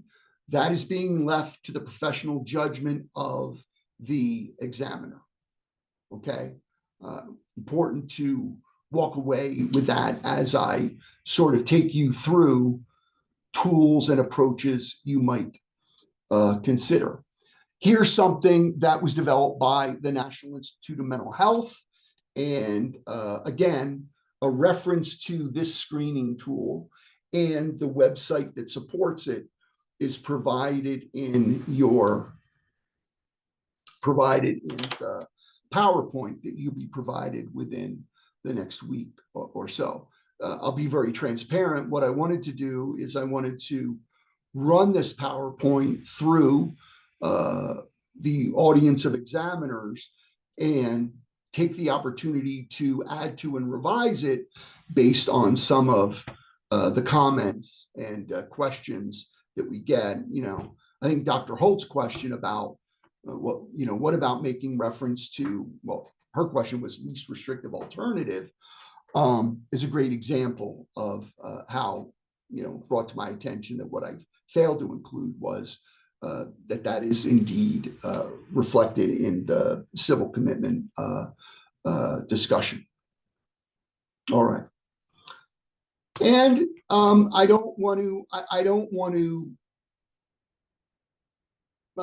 want to talk about unstructured clinical judgment. I think this is a really nice treatment that Randy Borum and Marissa Reedy put together now 20 years ago when it comes to violence risk assessments for which there might be a place in terms of unstructured. And what they recommended that examiners always consider in their evaluations are these 6 factors. The presence or absence of attitudes in the individual we're examining that support or facilitate violence. The presence or absence of a capacity or means to carry out violence. Now you might say, well, wait a minute. Anyone can always have the capacity or gain access to the means to carry out violence. Yes, but we all acknowledge that some means are more efficient and easier than others, right, to be successful. Yeah, you can use a steak knife to be violent with individuals, but semi-automatic weapons, more lethal and more difficult to be prevented when you have the benefit of access to such a weapon. Inquiry, looking for thresholds previously crossed. So if you think of, sometimes people have talked about the pathway to violence, what gets a particular person there and how far along the pathway have they come so far? Is it sort of all in the abstract, or have they demonstrated not only abstract thinking and goals? Have they gone to the step to make threats? Have they taken another step to gain access to efficient capacities or mechanisms to carry out violence? Have they engaged in approach behaviors if they have specific victims in mind, my ex-wife and her attorney or something like that. How many thresholds have they crossed? They suggest analysis of that. Stated intent, others' concerns and responses to the examinee. What do collateral informants have to tell us about any of these factors, about their thinking with respect to this individual, his potential, what they know about any of these factors? And what do we know about their history of refusal or non-compliance with means of risk reduction, moving out of the residence of the soon-to-be ex-spouse for whom you have all the animosity, refusal of medications that we believe are effective with controlling some of the thinking that gets you further along the violence pathway, or maybe a lack of non-compliance and, clear evidence of compliance and a willingness to engage in behaviors that can serve as means of risk reduction. So that's sort of one approach. And then, right, there is all the things that, if you're going to adopt an unstructured clinical, unstructured approach to assessment of risk for violence potential, what do we know about risk factors for violence? One of the articles that you'll see in your reference section is a very detailed article that I put together about unstructured clinical assessment a number of years ago. You're not going to get that article as a group, but if you do these tables here are informed by that article, and I'm happy to send it to anyone who wants it on an individual basis. But what I can't do is I don't want to tempt copyright laws by sending it out to a group of 35 people or so. But if an individual contacts me and asks me individually for a reprint of that article, I'm happy to meet that request. We're going to talk. We're not done with this this topic yet. So what I'd like to do is we've been going again for another hour. So what I'd like to do now is I'd like to take another 10 minutes or so. So I'd like us to take a break until 25 minutes. So I just, again,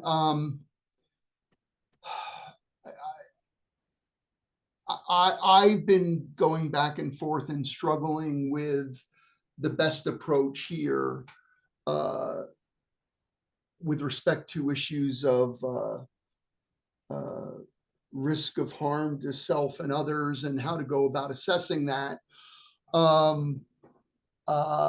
There is no obligation from the state healthcare authorities to what you use or the approach you employ.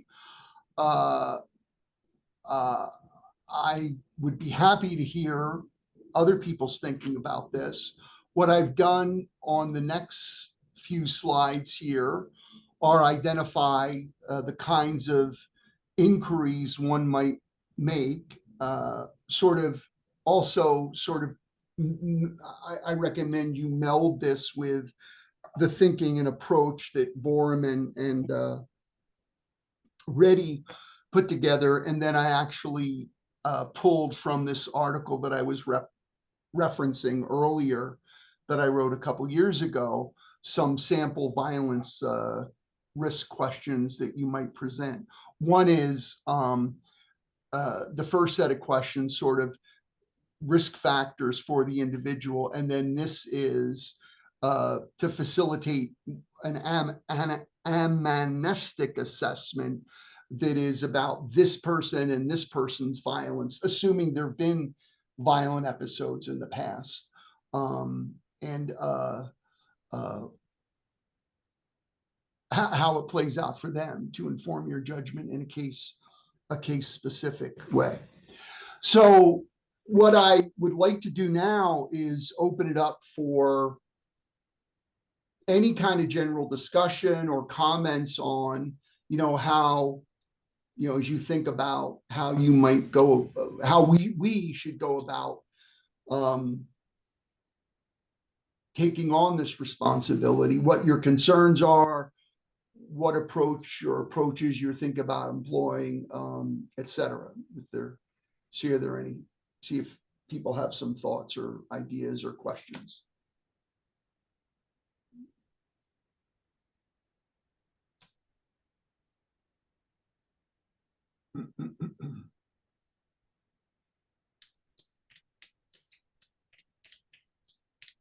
Oh, Hey, Randy, I have a question. This is David Glassmeyer.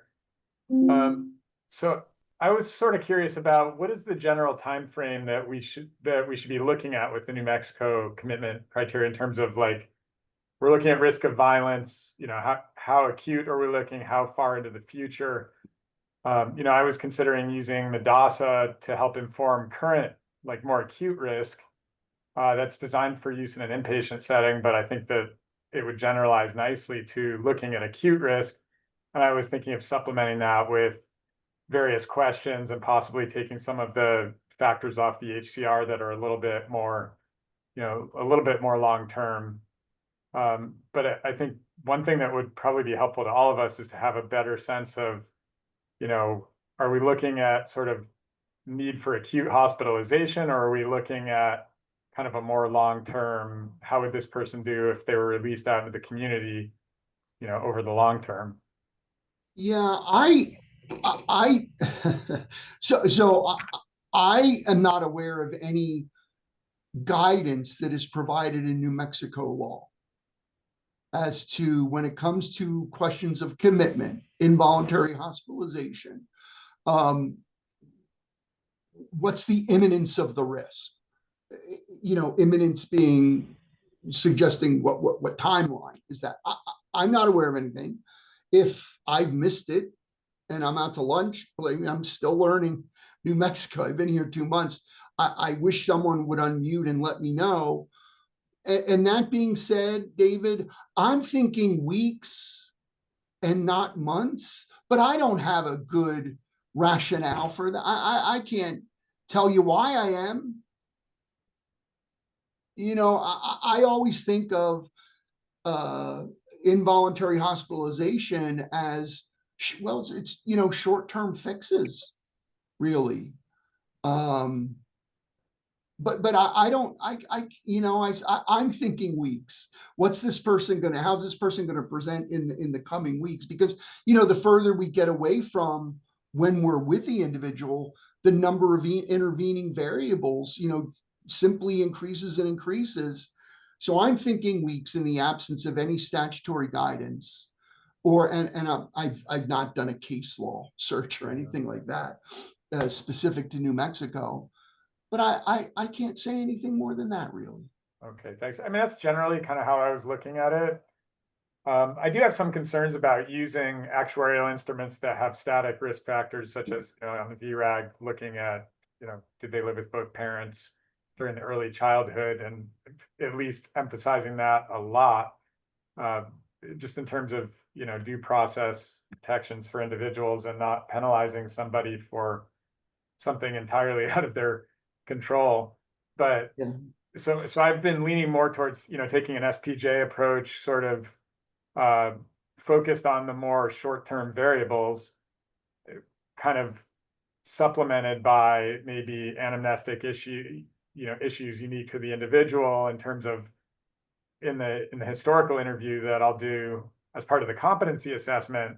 I'm wanting to now supplement that a little bit. I did a few evaluations yesterday, and I supplemented that with more questions that would be related to some of these additional issues if they do come up, if the person's ultimately opined to be incompetent.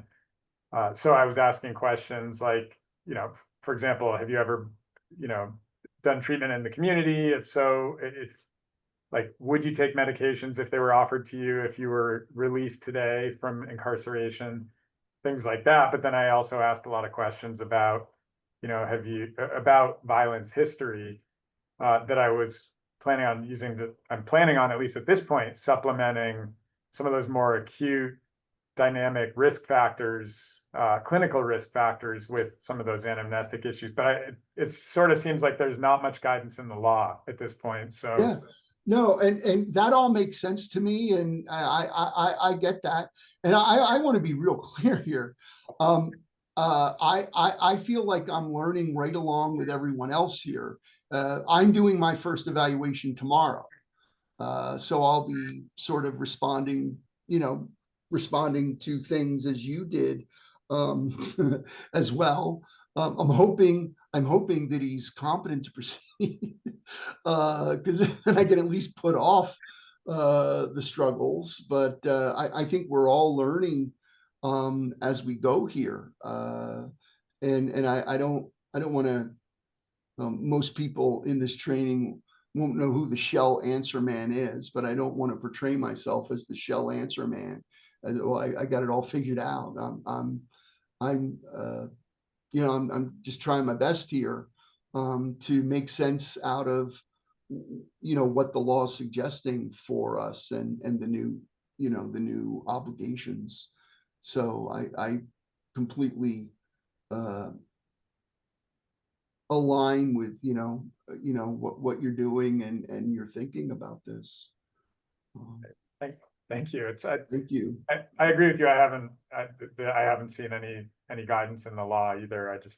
I was hoping maybe you had seen something that wasn't as obvious, but it sounds like we're all kind of just trying to figure it out. Yeah.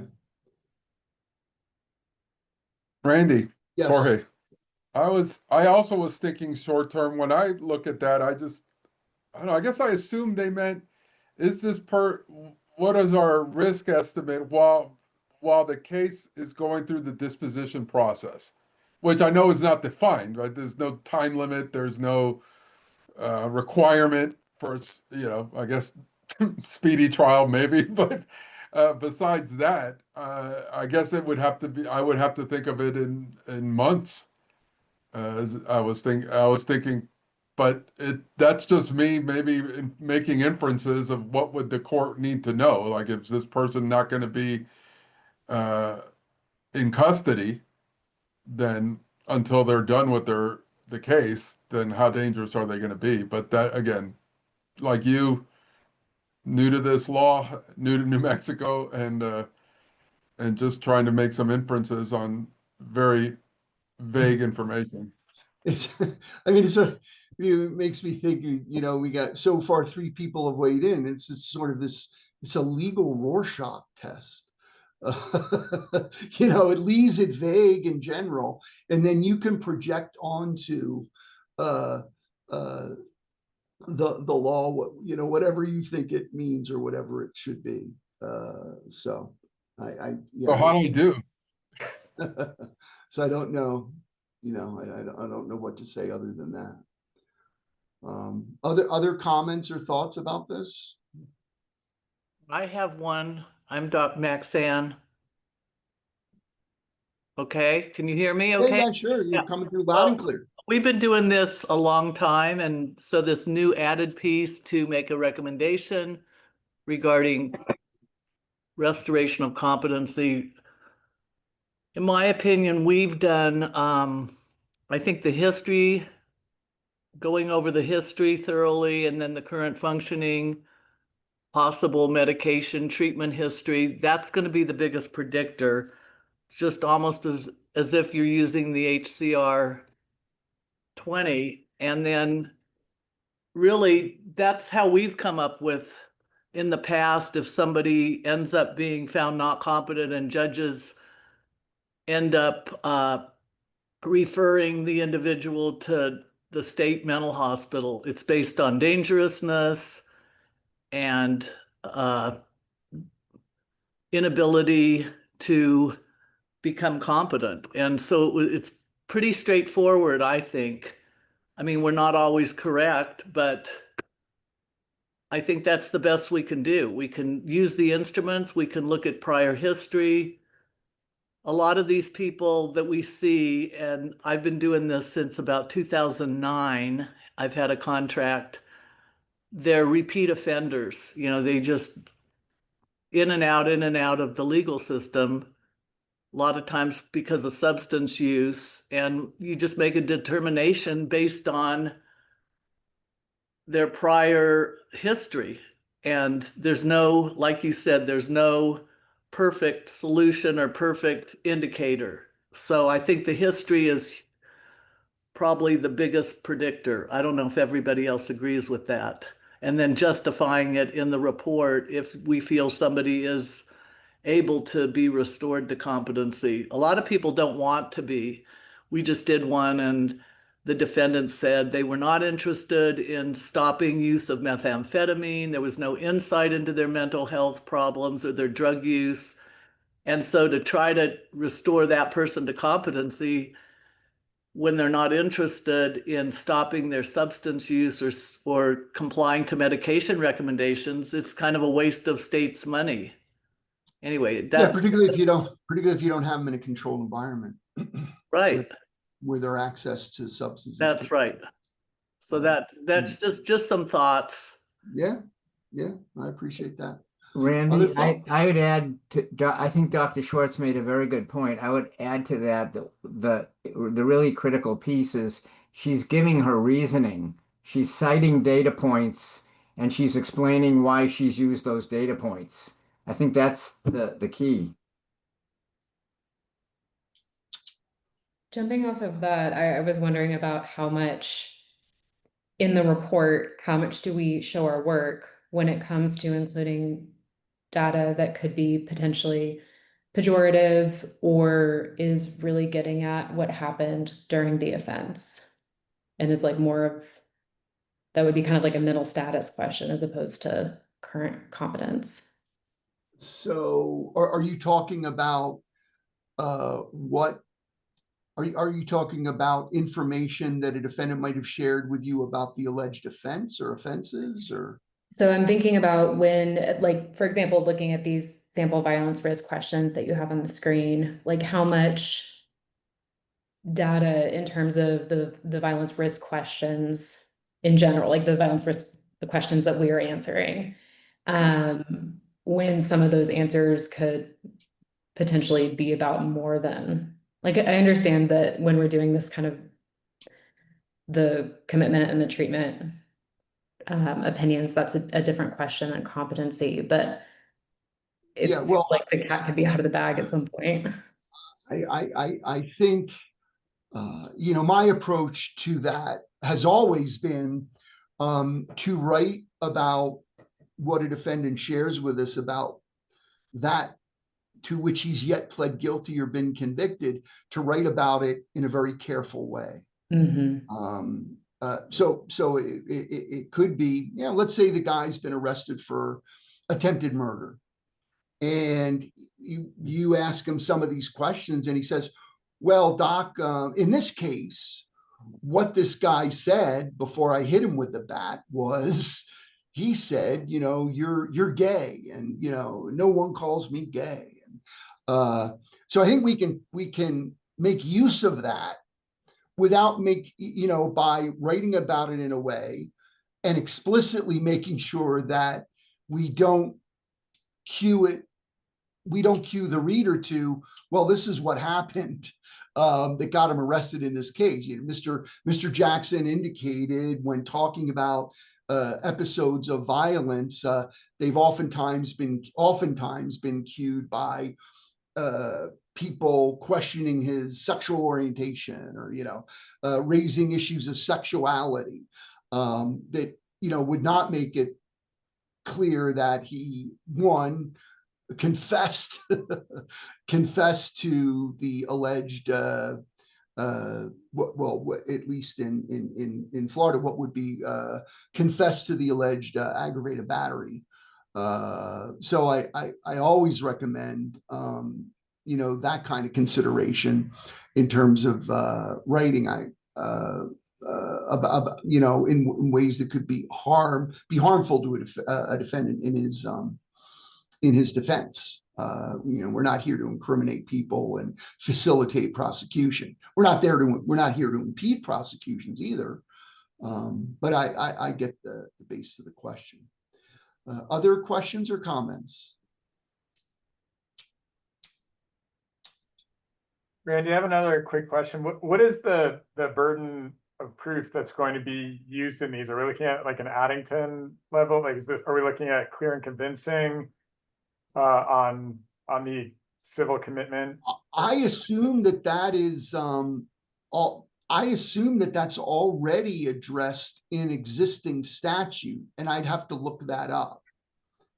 In terms of a commitment coming from a criminal court for purposes of competence restoration, right? So if the court is going to commit him to, he's incompetent, the court's going to commit him to get him competent. I assume that's addressed elsewhere, and I'm not familiar enough right now with New Mexico law to tell you what that is, David.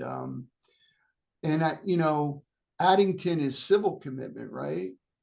Yeah, it's a civil case, but I guess one of my questions is, I mean, when we're looking at these the commitment issue, is that a criminal issue or a civil issue? Well, the commitment to get him competent to proceed is criminal commitment. Okay. It's a criminal court judge who's doing it.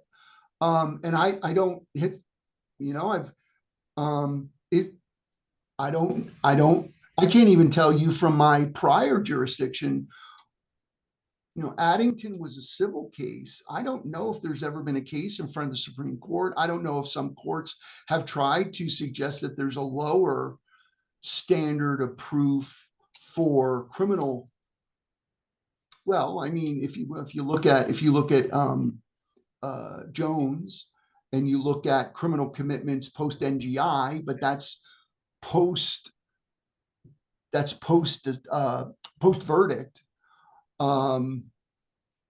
You look at Jones and all that can be assumed based on the NGI verdict. What would the Supreme Court do with a state that said, well, the standard of proof for a civil commitment is obviously has to be at least clear and convincing evidence, but the standard of proof for a criminal commitment, either post NGI or post ITP, can be preponderance of the evidence. I never thought about that. But I'll open up the New Mexico statute and see if I can find something that's helpful to your question. Okay, thank you. Other questions or comments? Okay, so what I want to do is I want to transition to AOT.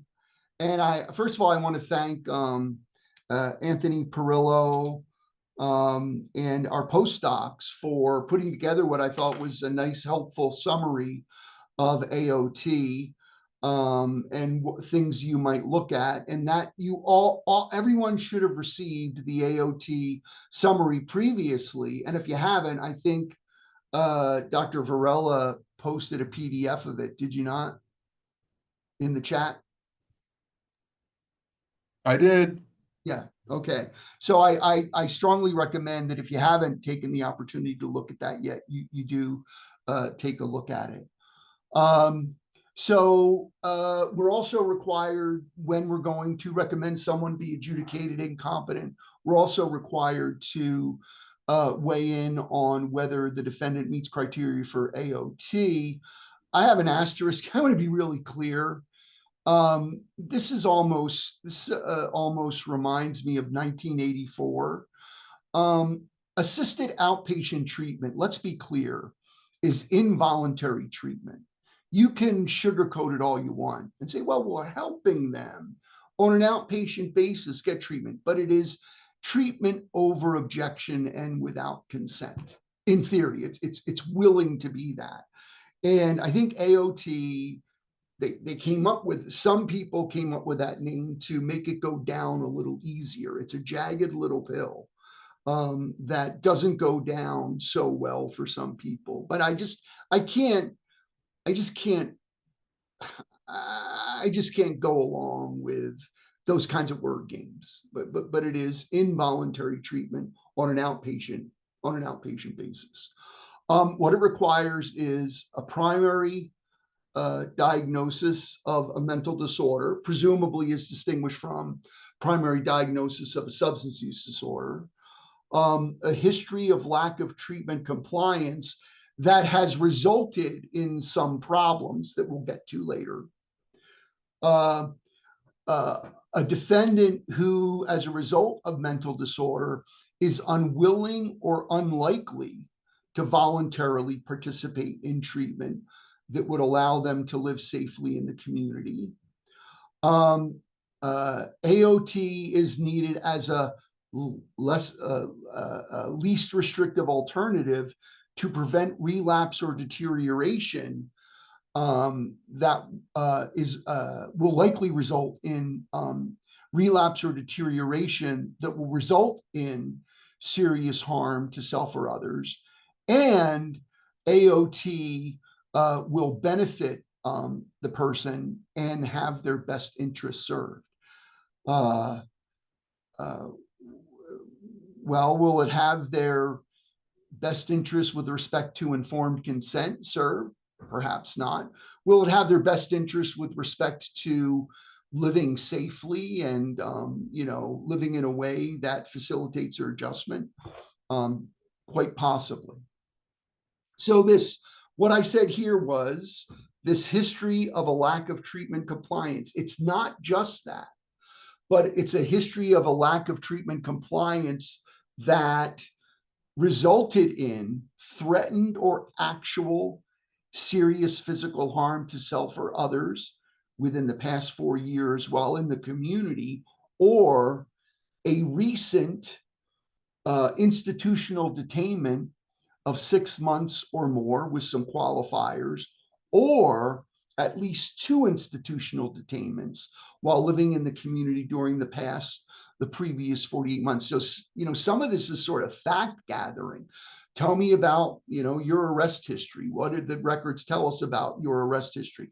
Your history of hospitalizations. It's institutional detainment broadly considered. Looks like Rick Demir had a question. Yeah, I don't know if it's a question so much as just I want to get your thoughts on this. The first thing that jumped into my mind is, what about the obviously dangerous person who is experiencing their first psychotic break? So there's no history of treatment compliance or treatment non-compliance. They've never had treatment before. I wonder if that's something that was even contemplated by the people that wrote this. Yeah, well, I don't actually, as I've always thought about AOT, and I came from a state where there was an AOT statute, although it really wasn't exercised. AOT is a response to an individual who has shown a history of mental disorder and that has been aggravated by, no, that's not the right term.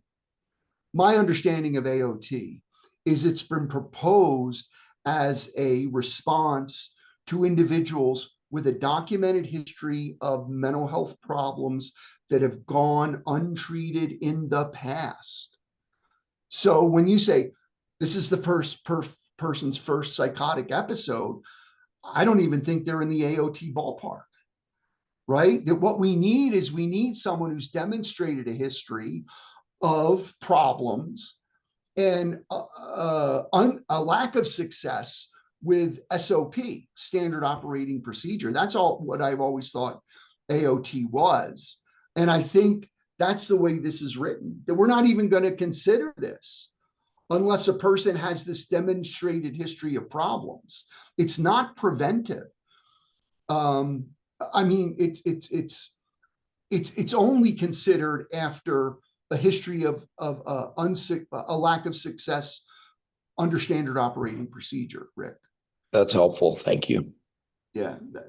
And again, that comes from my Florida experience, and which is and I sort of got that same feeling as I read this, right? This is not first line of defense. This is something that we're going to use with people who demonstrate, and it's designed to prevent the cycling. People sometimes derisively refer to this as the frequent flyer. I don't like that. But the person who has demonstrated this history of impairment, treatment, recovery, or reduction in symptoms, lack of involvement in treatment, return to acute impairment, intensive interventions, they get better, etc. So your hypothetical makes me think, yeah, this is not for that guy, right? This is for the guy who's demonstrated this history of problems with cycling in that way. But this is very sort of fact intensive here. Do they meet these requirements? 60 days, 48 months, etc. And we can be getting that kind of information from where? Well, they need predicate mental disorder. Again, what I've listed is where we might look to for that: clinical interview, collateral interviews, obviously healthcare records, because that's going to support claims of mental disorder, specific mental disorder, whether it's primary or predicate. Primary. Legal records, social service records, testing if you've got questions about mental disorder. And again, I would say CATs, clinical assessment tools. Past and predicted lack of treatment compliance. We can get that from the individual. I think oftentimes we can get this from family members as well. And we can get this from record reviews as well. Healthcare records, AMA discharges, people who don't make their appointments, although sometimes people miss appointments for reasons other than I don't want the treatment, I can't make it there, I don't have the money, etc. Is the treatment needed to prevent relapse or deterioration and serious harm to self or others? Again, looking at some of the same resources. And then what has it resulted in non-compliance that's resulted in threats or attempts to physically harm others? Again, the same kinds of information sources. Randy, I'm just Go ahead. mindful of one of the frequent concerns that we've heard from New Mexico evaluators is that they don't have access to records of prior treatment very often. Yeah. And it might require some greater efforts on our part. I was going back and forth as to whether to share this experience, but one of my colleagues here in New Mexico said she was sort of just informally conversing with a defense attorney, public defender, about the new obligations and the ramifications of these additional questions with respect to the disposition of incompetent criminal defendants. And the public defender said something to the effect of, well, I'm representing my clients, and I guess I'm going to have to be real careful as I think about the records I provide the examiners. And I am hoping that it doesn't mean,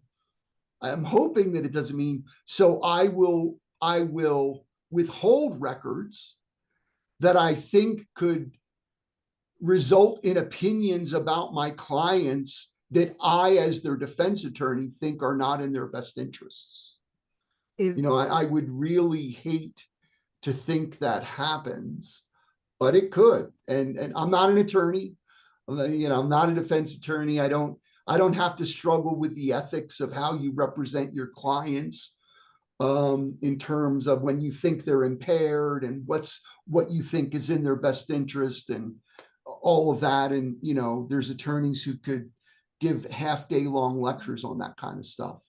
But I'd hate to think that there's documents that are critical to my opinion that either prosecutors or defense attorneys are withholding from me because it might direct the outcome in a way they don't like. And that's sort of what my colleague took from that informal conversation. Yeah, Constance, if I hope I get it right, Amadon has her hand up. You did well, thank you.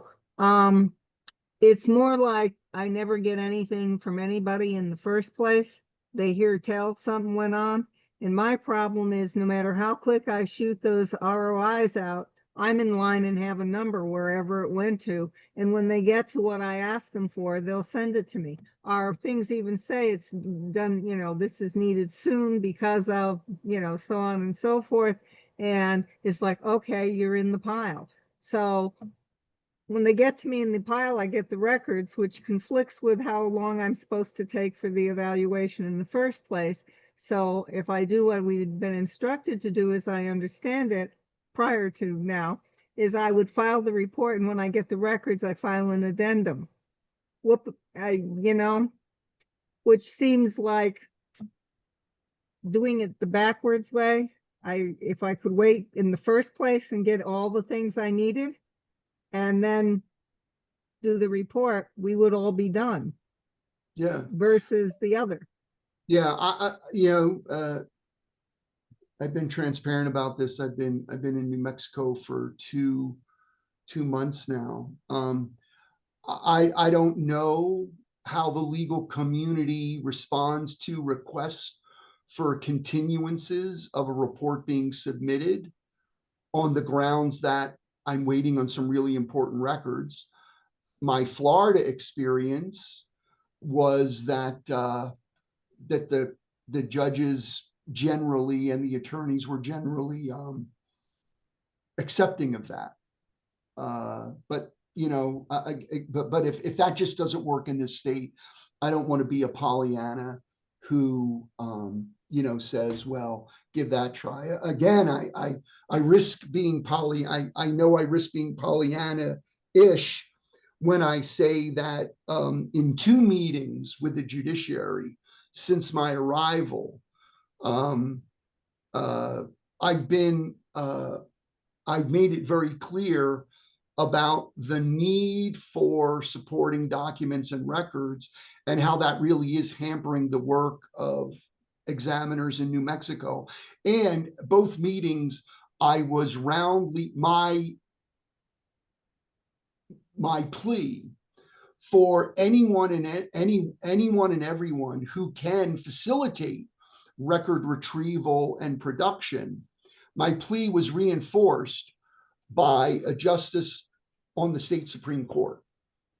So, you know, again, I don't want to be Pollyanna-ish, but I'm hoping that with the judiciary's concern about this population and these issues, maybe we can see some gradual changes here, but that is yet to be determined. But I know we got some champions for this in the right corners. I will say that. Randy, is there a release of information you can share with us so that way we could send that out and when we request the records? I don't think the healthcare authority or the courts have approved a release of information to be used, but I can pursue that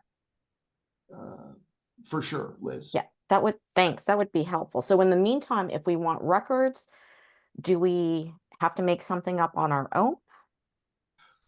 Well, I will say at least I would suggest your first line of effort be with both defense counsel and the prosecutor. Okay. You can at least do that. Constance wanted to say something. Dr. Cave's office has an ROI that we use across the board, whether you're in outpatient for the other questions that she has related to other parts of her practice. So it's adaptable easily, and then you can use that and send it. And And when I had access to and explained to the judge's office, I'm waiting on something informally, they're usually very positive and supportive and ask me for an ETA, when I can finish up. But that's not always possible. So Where did you get that ROI? it's from Dr. Susan Cave's office. It basically has a list of all the different things. You check what applies related to situation and other things, and then the person signs and you sign, and off it goes. I send it out to the various, the office does, to the various assorted places, and the records come into the office. Okay, all right. So a follow-up question to that is, we are going to be doing remote evaluations. So we are not going to have the person sign. Well, I guess unless we send it to somebody at the detention facility or wherever they are at, and then they scan it and then get it back to us.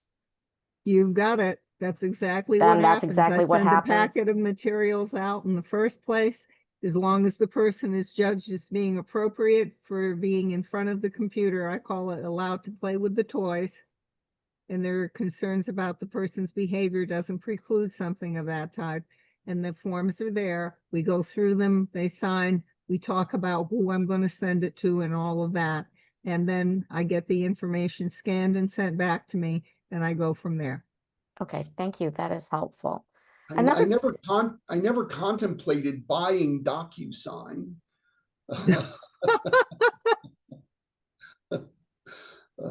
But who knows? Go ahead. Yeah, Sorry. another Randy, question. Sorry.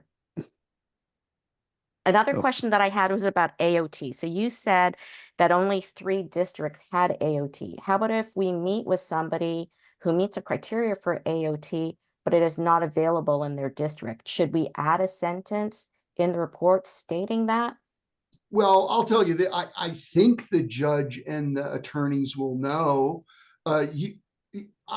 I would not criticize you if you said, I am aware that as of this date, AOT is not available in this district, but nonetheless addressed it as directed by the order or statute.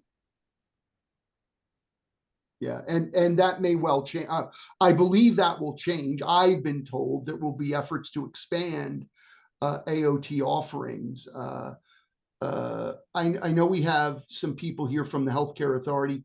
My understanding is that I believe the districts in which it's available is the district in which Albuquerque sits, Santa Fe sits, and I think it's Las Cruces sits. Is there anyone on the call who sees it differently? As those I know Albuquerque's the second district. I couldn't tell you what district Santa Fe sits in or Las Cruces. Randy, this is Anita with the Healthcare Authority, if I may. Yeah. Just briefly, if I could speak to your question directly, Dr. Holt. Building on a little bit of what's been discussed in the meeting today, or the training, is that it would be sufficient enough to say that the person meets criteria. And if you wanted to say they would benefit from it, that certainly would be acceptable. I would agree. But it would be sufficient to say that whether they do or don't meet criteria, and then leave it to the courts to determine from there. Because as we just discussed, there are only currently 3 judicial districts that have an active AOT program. Now, are there others in development? Yes, but as far as when that's going to really be completed, only time will tell at this point.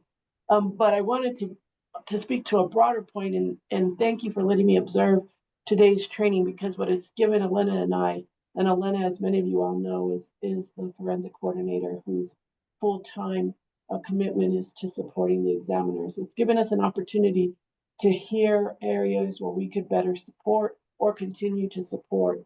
As it relates to the ROI, we have been made aware that varies by judicial district, and whether that's completed on the court side or whether that's left as a burden to the examiner varies again by judicial district. And so we are working actively to collaborate with the court statewide, the administrative office of court, to try to standardize as many processes as we can across judicial districts, knowing that with the added expectations of HB 8 that we need to try to alleviate some of these, what has been, I think, considered minor in the past, though these little minor details, as some have referred to them, are significant in the process of being able to allow an examiner to successfully and efficiently complete what's expected of them by contract and by statute. So I hope you are experiencing and will continue to experience active efforts to try to support you all as much as you can. And I've jotted down at least 3 or 4 items that we'll look into, the RI being one of them. The referrals and how those translate into orders and some of the tools and testing. So thank you, just thank you. But I really wanted just to pop in, Randy, and let everyone know that we're trying. But wheels move slow in state government, so it will take us some time. But we hope that we are part of the champions that Randy refers to when we say we have the right ears and we are getting the attention of the right people, we think. We're running into time issues. I wanted to transition to okay.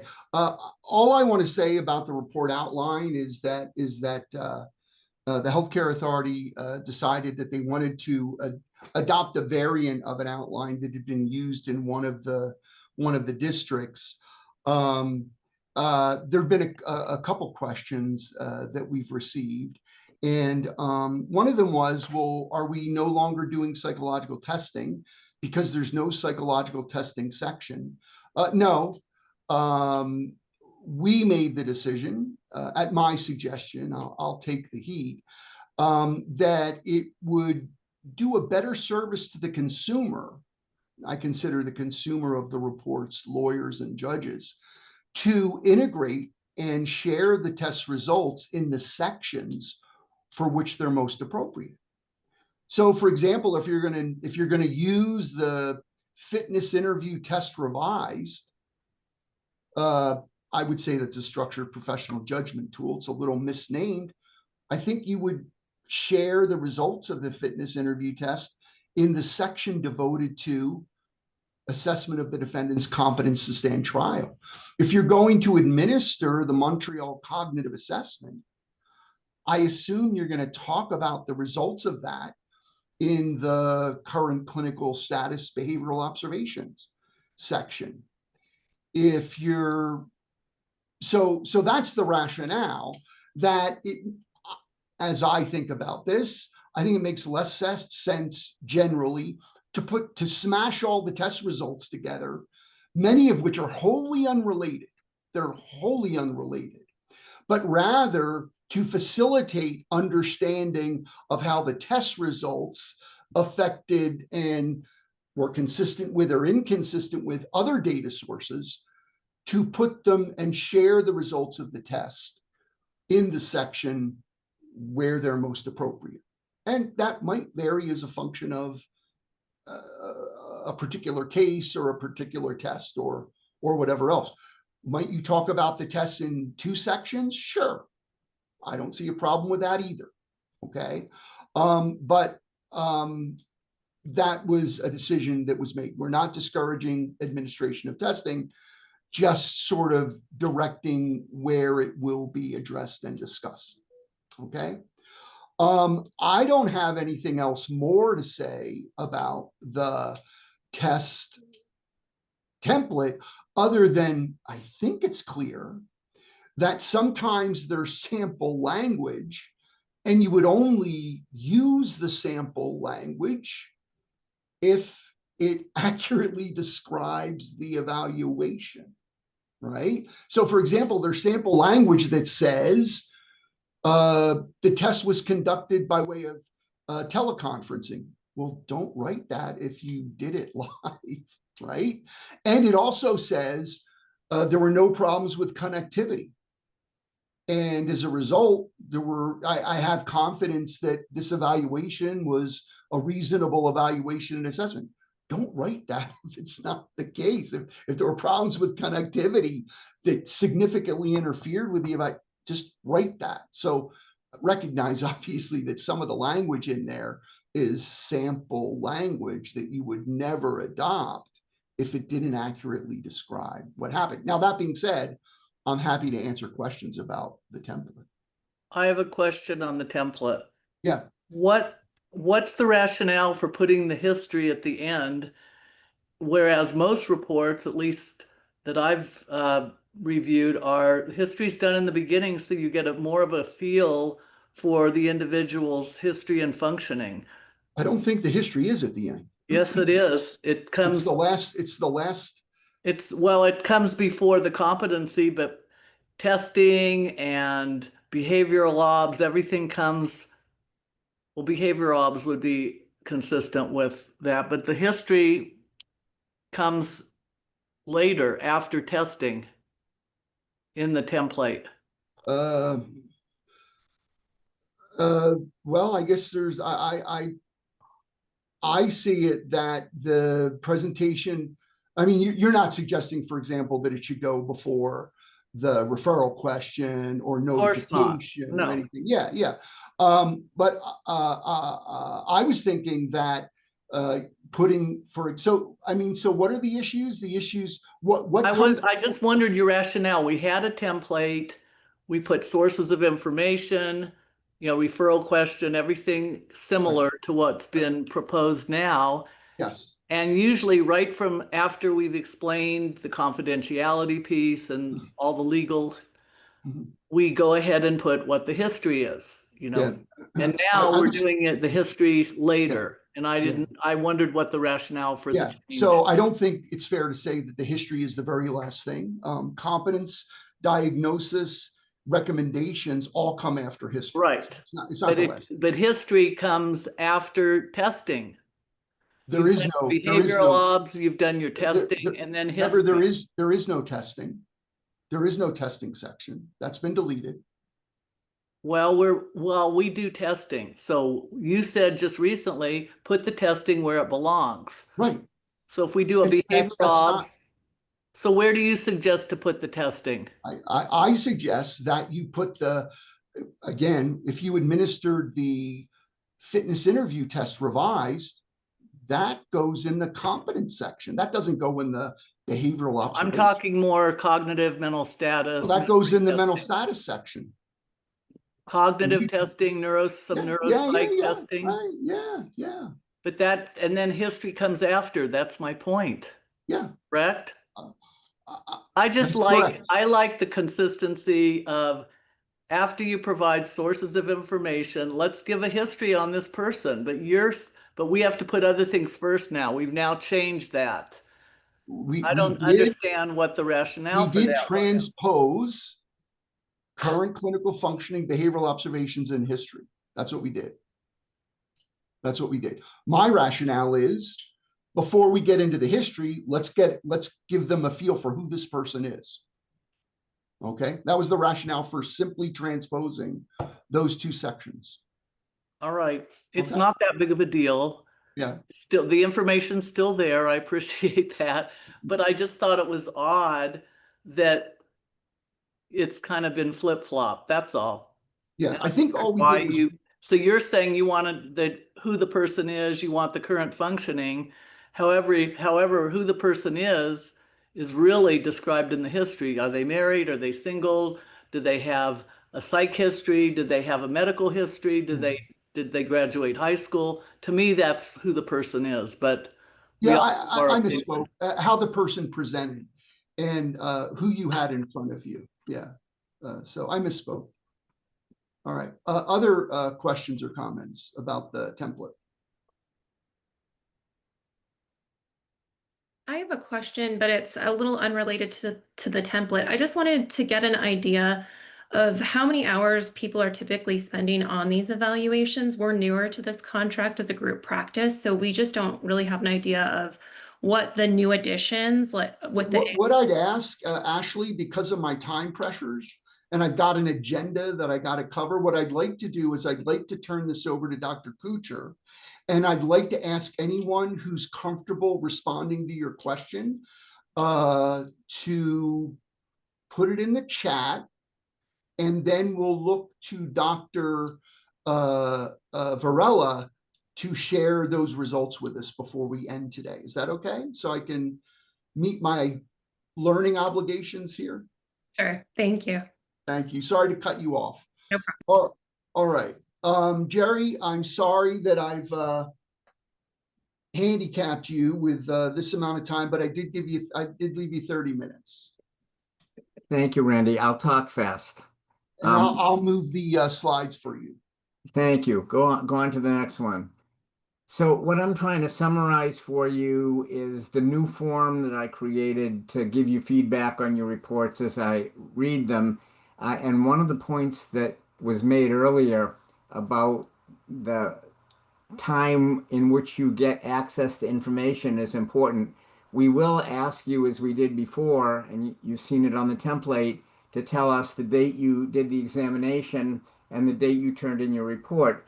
But if there are things that delay you in turning in your report, feel free to put those up front in the beginning of the report so you can introduce it. For example, I recall at least one of our evaluators needed 3 sessions to complete the report with a person in an outpatient setting. So there were 3 different dates. Again, just give that narrative up front. It's a quality metric that the department's going to be looking at, but of course they're going to understand if you had difficulty carrying things through. I'm going to show you the different content items, and what I'll try to do when I read the reports is just check off that each item was there and give you some hint about quality indications. And again, instead of putting comments at the end of each section of the report, I'm going to bundle all the comments at the end for you, but you will get detailed comments. Go ahead with the next one, Randy. So these are the items that we're going to be looking for. We're going to want that you document that you did use secure communication, either it was in person or for using a platform, indicate that you knew the platform was supposed to be HIPAA compliant. We're looking about the documentation of your, I hesitate to call it consent because obviously you have people who might not be competent to give you consent. But what you want to know is what was told to the defendant, including who will have access and their right to refuse. Hopefully the defendant can at least acknowledge hearing the information from you, and hopefully the defendant will agree to proceed. Obviously, if they don't agree to proceed, no evaluation follows. Next one, Randy. So then we're looking for documentation of the information sources. What data did you use to reach your conclusions? Some of it will be information that you read or a collateral source that you talked to. Others will be information that you got during the interview. Please don't cite any data that you can't attribute the source to. You said, for example, if you say, I learned that, or it was reported that, the defendant said this or that, please say what the source was where you got the data from. When you give your behavioral observations and your mental status exam, do obviously talk on about everything that's important related to cooperation, engagement, mental status. And I've given you a link to where you can see some samples of mental status exams, but the key here is your exam report is much more valuable if you cite data points. The last thing that we like to see in the report is the defendant's judgment was fair. What does that mean? So if it's much more meaningful if you give us an example of a data point or two when you're reaching conclusions in the mental status exam. Go ahead with the next one, Randy. Just as a reminder, I want to try to accommodate Ashley. So if you feel comfortable sharing with Dr. Varela sort of timelines, please do that by way of chat, and he can summarize all of that and not incriminate anyone. Great. And I'm giving you examples of mental status exam components and how some of the things that you could cite that would be specific data points relative to each item. For example, under mood, you can ask, you can include what they told you about their own feelings. And of course, affect, you're making an observation. What's the nonverbal behavior that cued you to that? But again, for each of these points, some examples of the data that you might cite. So the next one, Randy. Again, here are some examples of other elements of a mental status exam and the types of issues that you might cite to illustrate those different points. And here's an example of the test data. If you're talking about cognition, that's a point where you might cite mental status exam, mini mental status exam, or the MOCA. If you are citing the presence of hallucinations or delusions, you can, of course, tell us what the person told you, or you're noticing the person responding to stimuli in the room that are not observable by others. Certainly, those are good examples. If you want to comment on the defendant's insight and judgment, give examples of their ability to make good decisions, or their appraisal, or shared accounts, or ask them to respond to scenarios. That's way better than saying their judgment was good, fair, or poor. You can actually give an example. And of course, the classic types of examples that we use for judgment are the types of items you would see on the comprehension subtest of the Wechslers. Let's have the next one, Randy. Appearance is worth noting, especially novel appearance. This is from mugshots.com. You can characterize those. When you are giving more items related to the history, the kinds of history items that are really relevant to a person's competence are things like their employment history, their educational history, mental health and legal. Please avoid tangential stuff. You don't need to discuss how many siblings they have or where their parents live. Again, there's lots of material that people want to fit in because it might be helpful, but it might be more helpful in a pre-sentencing evaluation or probation report. It's not really relevant to their competence. So use that filter. Under diagnostic impression, an efficacy of prior treatment and treatment recommendations. You certainly provide actual diagnoses, provide rule-out diagnoses based on the current interview, or if you're just reporting something that was somewhere else, but that you may not have observed, be sure you indicate that it was by history.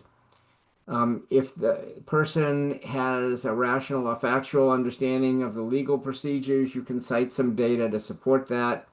Again, rational ability to consult with defense counsel, you can cite the data to support that. Next one, Randy. And here's some irrelevant background information. Interesting, amusing, but not relevant to competence, except maybe the cat. And more items to think about: capacity to assist in their defense, commitment criteria. You guys know all this stuff, but again, if you have any little data points that are given to you during the evaluation or the interview, you can cite those data points to punctuate the example. And I think that's everything I wanted to run through. But when I look at your reports, I'm going to be looking to see, did you cover that terrain? Did you give us some data points? That's the key that we're looking for in doing quality reviews. All right. Thank you, Gerry. You didn't even need 20 minutes. Thank you. Dr. Varela, do we have any, did we have any takers with respect to Ashley's request in terms of what effort looks like here? Well, we just had another answer come in. I got one person estimating 10 hours on most reports. I'm sorry, reports and evaluations, not just reports. Didn't say. I'm thinking it's probably both, but it didn't say. Let's see, anywhere from 30 minutes to 2.5 hours. Some over 3, never more than 4. Again, I'm going just a couple of responses just landed. On average, maybe interviews about 90 minutes to 2 hours. 90 minutes to 2 hours. Well, there you have it. It's about and we had another attendee mention about a 30-day turnaround for that's kind of what it's the higher end of the spectrum, but within the court's expectations. Okay. All right. Any other questions about anything we've talked about today? Things that you didn't get to ask because I moved on before you got to ask them, or anything else? Good afternoon, Randy. I have a question. Thank you. Alexander Perret. I want to go back to the AOT. I think that this is relevant, and I'd like to ensure that in the perfect world, we'll be able to answer the 5 criteria. Sometimes we can't. Sometimes they're floating psychotic. We cannot answer specifically to the 5 criterion. If we cannot answer them, and I know that we need all 5 to be able to consider AOT, then we say no if we don't know, or do we just leave it for the judge to make that ultimate determination? I don't know. Very reasonable question, you know. We do have some people from the healthcare authority here. I don't know if you want to venture a guess on this. You know, I could imagine the rationale being, I have to be able to answer these questions. I can't because that information is simply not available. And I think it irresponsible to answer the question in the absence of a critical piece of information rather than guess or assume, right? That's really not what your expert opinions are about, right? And I mean, face it, your opinion about whether someone meets criteria for assisted outpatient treatment is an expert opinion, right? You have expertise about mental disorders and whether people benefit from treatment and, you know, how likely a relapse or deterioration is. That's all expert opinion. And you may well be hard pressed to say, I'm going to offer an opinion not knowing some information that's critical to the opinion. Okay. And that's my initial response. I think it's a very reasonable question. Dr. Jorge, did you want to offer something? Well, I wanted to make sure that that we got a question answered in the chat. Is there a standard notification regarding the purpose of the evaluation and to whom it will be sent? That's all. We can continue with yours, but I wanted to get that out. Yeah, let's finish this. So does anyone else have any response to the question? A very reasonable I'm sure it's going to come up at some point. Randy, if I may, this is Anita again with the Healthcare Authority. Thank you. We would concur with you, Randy, in that we have stated and communicated that very same concern and that question is that if all the points of criteria, you don't have access to the information to answer it in a way for which you would feel ethically and professionally committed to answering, that you should not be obligated to make the statement.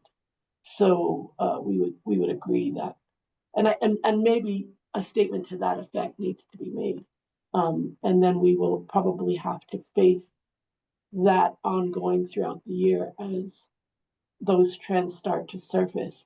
It will certainly probably prompt further conversation, but I think this this bill is vague in certain areas, and to that, we cannot obligate anybody to interpret information that's not available to them. Thank you. Okay, well, that was encouraging. Who receives, so this is obviously someone who's maybe yet to do one of these evaluations. My understanding is that if an evaluation is conducted by way of an order of the judge, it is the defense attorney, the prosecutor, and the judge who will receive a copy of the report. You can certainly do these evaluations at the request of the defense attorney, who might or might not choose to share the results of that evaluation with the judge and the prosecutor. So, but the overwhelming majority of these evaluations are going to be done under court order, and the report will be distributed to the defense attorney, the prosecutor, and the judge. That's my understanding. Being here 2 months, I assume I'll get corrected if that understanding is inaccurate. So that was my question. Thank you. I wanted to make sure there was no like standard advisory notice form that we're supposed to be given, or if we just summarize that information ourselves. I think there is sample language in the report template. Okay. I think there is. Yeah. I have a second question, if that's all right. Sure. It's about the earlier point about likelihood of restorability. Earlier on, you made a point that there's no New Mexico law stating that an evaluator should provide an opinion on that. Yeah. But kind of indicated that discussion of that may be useful when you're talking about if treatment is going to benefit them. So I'm just wondering, is it appropriate to comment on if we think somebody is not restorable? I don't see any. If you consider it a piece of information, a data point, your opinion that the person is so impaired that there's no treatment, no habilitation that will get them there, and that goes into your calculus as you think about the degree to which they will benefit from AOT or even commitment, I think you share it. You share it for purposes of showing your work. You share it for purposes of identifying the factual basis for, among other things, your opinion that they won't benefit, or at least there's less benefit because they can't, the court can't count on he'll be restored to competence.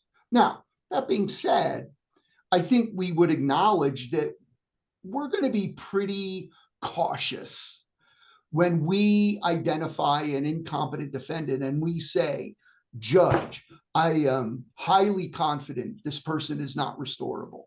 I'm not saying there aren't such cases, but I think they're going to be rare, because how do you know? What's the basis for that? Well, if you can say this guy's profoundly intellectually disabled, okay, I'm with you on that one. But if he's mildly intellectually disabled, I'm not going out on a limb saying there's no way you can get this guy competent, right? If he's, has, a psychotic spectrum illness that's not responded well to treatment in the past, no, there's no way a new treatment's going to work, Judge. He's unrestorable. I think we have to acknowledge that they're not going to be common opinions, incompetent, unrestorable. But if you can get there, and I'm not saying you can't, I think you would share that with the court, because it does go to how the treatment is or is not benefiting this guy, in part. That makes sense. Thank you so much. All right. Randy, I would just add to that, people with dementia and severe neurological impairments would probably also fit in that category. Sure. Yeah. And what do they all have in common? Static impairments, primarily static impairments, or impairments that only go right. There's only a decrease in capacity ability. They never go up. Okay. Other questions? Randy, yeah. we got another question out of the chat. So this is someone new to the evaluations, but already having difficulties with attorneys returning the form that includes their concerns about the defendant or people submitting reports without this information. I can't, you know, my first evaluation takes place tomorrow, and the assistant in the department was dutifully telling me, Dr. Otto, you know, the attorney hasn't returned that form where they're supposed to lay out why they petitioned the court for an evaluation. And I said, you know, I saw that he did not, but what he did do in his motion for a competence evaluation order, he did identify why he submitted the motion, which the judge obviously granted because I was appointed to do the evaluation. So one thing I'd suggest is if the attorney is not returning the form, look at the petition for the look at the motion or I don't know if it's a motion or petition that the attorney executed to get the judge to issue the order. Maybe the attorney has informed you, just not where you were expecting it. So I sort of I told the assistant, I said, if you want to call him up and tell him he didn't complete the form, you could do that if you want, but don't be wagging your finger at him, because he did put his reasons for why he's concerned about competence in the petition or the motion for the order. So the one thing I'll tell the examiner to do is look at that. That's one thing. Send an email. I don't think this should preclude the evaluation. I don't think this should preclude the evaluation. You might tickle him figuratively, in terms of getting you the form. I would affirmatively disclose that the form was not provided to you in the report. I would do that. It's a piece of information to which you're entitled that you were not provided, and the court should know that. I have a suggestion that works often. Okay, let's hear it. Usually after I evaluate the defendant, I will email the attorney and say, I evaluated your client. These are some of the things that I don't have that potentially could be very helpful for me. Can you please share with me what some of the concerns, perhaps observations you've had that I could use to perhaps look into and also utilize in the report? Knowing that I evaluated them, sometimes that actually prompts them to be a little bit more forthcoming. Okay, so you could try that both before and after, right? My evaluations are generally better when I know why I'm evaluating someone, what they did or said or exhibited. And then you could do it, your style as well. Just change one or two things and resend the email. Other question. Well, Randy, we have a comment in the chat adding to the discussion that unfortunately some attorneys use boilerplate statements in their motions that really don't give anything to give us nothing to work with. So I think that has something to do with horses and water, and what you can lead them to and whether they will drink or not. So you can develop every policy and every system approach to get things done, and it still might not get done, right? But at least he can say, I sent a good doctor a completed form. It's the same form I've sent for the past 20 defendants, but yeah, I sent the good doctor a form. So don't go accusing me of not meeting my obligation as defense counsel. Yeah, we can try our hardest. Other questions or comments? All right, I'm going to turn it back over to Alex, who's going to make sure everyone gets their credit. They're free. Let me add, direct everyone to the chat. Alex, put some information there. Thanks, everybody. I put the CE link in the chat. There's the QR code for the CE survey as well. whichever way you choose. Just make sure to fill that out within 48 hours, and your certificate of completion will be automatically generated once you complete the evaluation. The evaluation also includes content regarding today's program. So just keep that in mind. Feel free to reach out to me if you have any questions. Thank you. All right.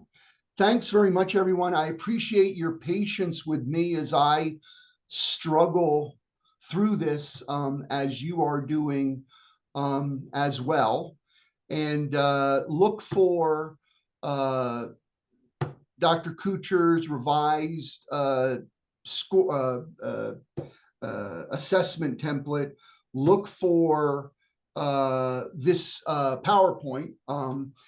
Here's an example of some of the references and then some of what I call resources, which will get you some other kinds of things you might consider using. And it'll be a little gussied up and dressed up, and there'll be a few things in the file you get within a week or so that were not here today. But thanks everyone for your attention and your patience with me as I try to learn not only the stuff you're learning, but the rest of everything else that goes on this in this enchanted state. Randy, So, I'd chime in and say the same thing and invite people who get feedback from me that they have concerns or questions about, just to feel free to contact me directly.